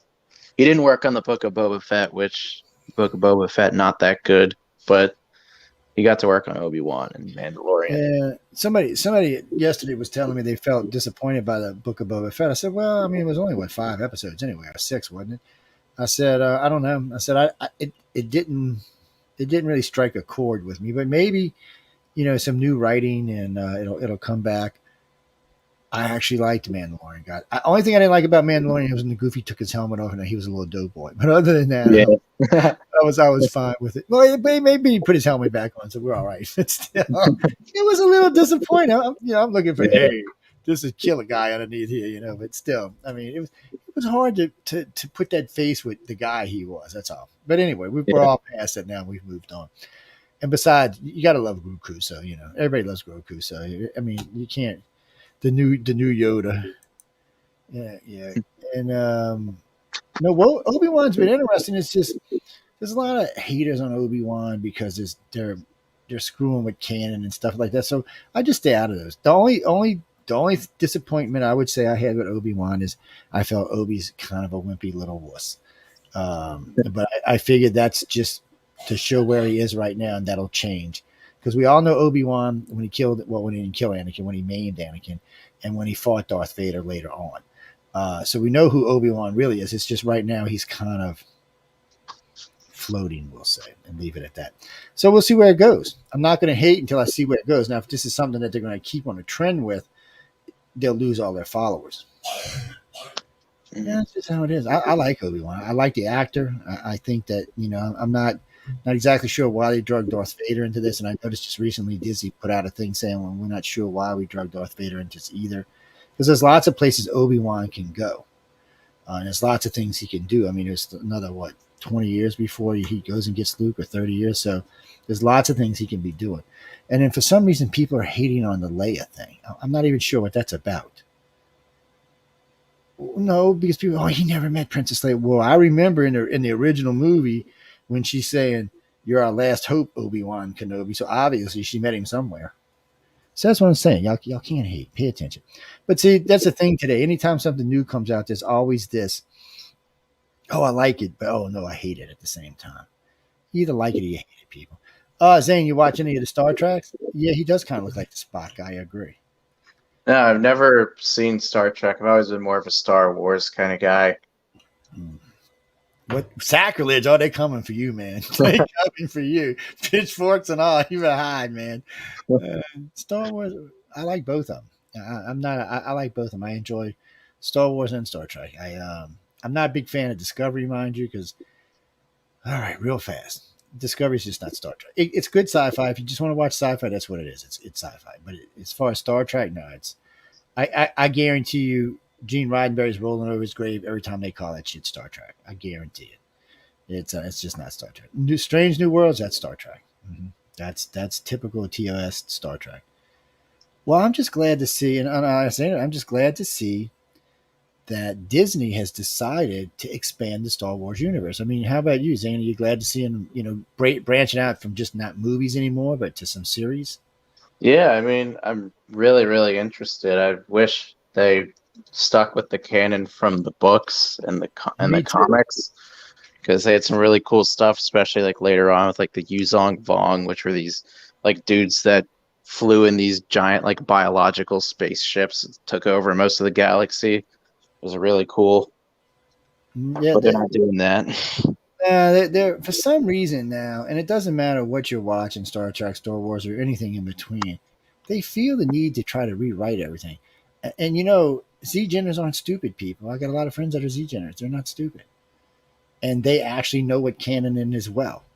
Yeah, movie producers forget sometimes that the younger people are actually watching a lot of the stuff that the older people have already watched. Most people who watch Star Wars have watched all 9 movies now. And so they have an idea of what Star Wars canon is. No, Ray. You mean Ray? Yeah, she was one of my favorite characters. I'm not gonna lie, I liked Ray. I didn't think she. I think she could have been used better, but I liked Ray. Yeah, she's a good character. You mean versus Luke? She met Luke, doofus. And Luke was a Jedi Master. Ray was just began becoming a Jedi. So I don't think it'd have been as big a fight as you think it would have been. Yeah, I like them both. Yes, I don't see why you got to pick one. Zane, do you think you have to pick one favorite character in Star Wars? You don't have to, but if you want to, you can. Well, who's yours? Oh, see, Zane's got a favorite character. Okay, well, who's yours then, man? I want to know now. I got a few. I really like Dirge and I really like General Grievous. Both of them are super cool. I actually forgot about General Grievous. It is. Yeah. Because I don't know if you know about Dirge. He's from the comics. He's like this big, like, he's sort of like General Grievous in a way, where he's just like this big suit of armor, but he's full of these like worms that make up his entire body. Super cool. He's like a bounty hunter. That's the thing. There's so many characters in Star Wars to like or to dislike. Oh no, Jack, that's Solo. No, I know what you're talking about. No, that's the movie Solo, where he meets. Yeah, that's Solo, Goofus. That's where he meets the Wookiee at. Yeah, there you go. Yeah, no, that's not. Han Solo already knew Chewbacca. That's where he met Chewbacca when they went to go. Yeah, when they broke him out of jail. That's where he met him at. And that's what, at least that's what the movie paints. You know, remember, people, every movie we're talking about, there's a book associated to. I remember there's a book associated to everyone. Go read it for yourself. The problem with books it's like Dune. Dune's a great book, but it's hard to take that book and translate that into a movie. It's huge. Yeah. So those make it hard. And no, I was happy with the original. It just left out a lot of things from the book. You mean this one? Have you seen the new Dune? Have you caught it yet? It's a little weird. Yeah, I saw a couple. I saw like a couple hours of the movie. I know the movie's 3 hours long. Yeah, it's long. So I've seen a bit of it. I really like it. It's cool. Yeah, the first hour and a half is slow, so you got to kind of skip the first hour and a half. But all the good stuff happens. Like in the guy who's remaking it, all the good stuff happens in part 2. And he's making it a 2-part movie, which is probably a good idea. But I always liked it because what was this Patrick Stewart when he said something about going like a wild ass going to work in the desert or something? But I just love that line for some reason. It just stuck with me. All right, Carol. All right, look, I'll give y'all 2 more minutes since we're on these favorite topics things. So you got a couple questions that came in. What is your favorite sci-fi movie? Your favorite sci-fi series? Do you prefer DC over Marvel? I mean, these people done went off on you now. I mean, personally, I prefer DC over Marvel. I really like Bane. I think Bane's a super cool villain. Oh, yeah. We're friends right there. Zane and I are friends right there. Yeah. DC people. Look, I'm not hating on Marvel. Marvel makes great movies. So, okay, real quick. The difference between Marvel and DC. Marvel's movies outsell DC's movies, okay? Then Marvel's makes great movies, even though their last 2 kind of sucked. DC makes great movies, but they make better series. And not just that, they have better comics. They have better television series. I mean, right now they have, I think it's 19 series running. Yeah, not including the Green Arrow. And I think Green Arrow just went off, but Flash is still there. Legends DC, I think, just went off here, but there's tons of other ones. And I'll say this, because I don't like getting on these topics on these shows, but if you watch DC's Legends of Heroes, they did something. They did a woke show without actually sticking it in your face woke. Everything that the woke wants incorporated into a movie, they did without actually irritating the people watching it. Everybody should watch it and learn a lesson from that. Oh, yeah, everybody should learn a lesson from that. They managed to do this without offending anyone. And every other movie or television series I've seen that's tried to do this has failed miserably, including Discovery. Yeah, they failed miserably. So pay attention. You might learn something. I enjoy, look, I like sci-fi, people. I can't help it. I'm a sci-fi geek nerd freak. I am. Just who I am. Fantasy. Marsha, real quick before we go, what do you mean by fantasy? Fantasy can be a lot of things. It can be a lot of things. Okay, well, anyway, Oh wait, you want Mission Earth? I got one copy of Mission Earth left. I'll tell you what I will do. I got this one right here. I might have two, but if you can tell me when ICAR, the International Community for Alien Research, was founded, I'll send you this book. Just write to my address at icarcox.net. Mm-hmm. Yeah. Now, if you can tell me, you're not going to be able to look it up on the web. No, you're not. But there are some people on the web that do know. Some of our directors know. Some of our friends know. Some of the people we do conferences with know. Ask around. I'll give you a couple of days. It's there. Unless somebody else wins it on something else, it's there. Zaine, any parting words? Oh, give me your email and all way you can find it, because I know we got to get out of here, but I'm yapping away about other stuff. Oh yeah, do you want me to type it in the chat, or do you want me to just? Oh, just tell them. So to go over the internet, because it's going to go over all 8 of our video feeds, and currently you got about 2.6 million listeners. So let them all know about it. So hey, we love y'all and we hug y'all, but let them know where you're at if they want to find you, and website too. All right. So if you want to check out my work, you can check it out at zainel.artstation.com. That's going to be ZAINEL.ARTSTATION.com.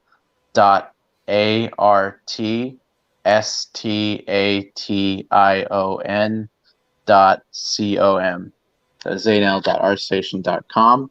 And if you want to email me with any inquiries, you can email me at zlodhi@c.ringling.edu. So it's going to be ZLODHI at c.ringling.edu.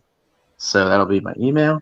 Feel free to message me like questions or just inquiries for business, that sort of thing. Please don't send me a bunch of DC stuff or like a bunch of crazy, like just regular conversational stuff, because it's my work email and I don't want it to get too flooded. So be serious is what he's telling you. I say I'll be rude because he's nice. Sending serious inquiries only is the best way to say that. What? Yes, What do you please. wait? What? Who is what? And what do you mean Scientology is going to eat me? They wouldn't want to eat me. I'm old and stringy and tough, and they wouldn't be spitting me out. I don't know what you're talking. They might eat Zaine because he's all tender and stuff, but they're not eating me, man. They'd be like, oh no, get that old bastard out of here. But guys and girls, we really got to go. So it was Zaine. Zaine was on with us tonight. Be sure to check him out. Go look at his website. Look around and see what you see. If you're looking for somebody to do some serious work, get in touch with him. I know like we talked at the beginning of the show, he's a little busy, but if you have a proposal or something, we're talking about serious stuff. We're not talking about drawing your grandma's picture. Okay. No, really, we're talking about work related stuff. She don't want to get paid and he's not cheap. So cheap and easy. That's not going to help y'all at all.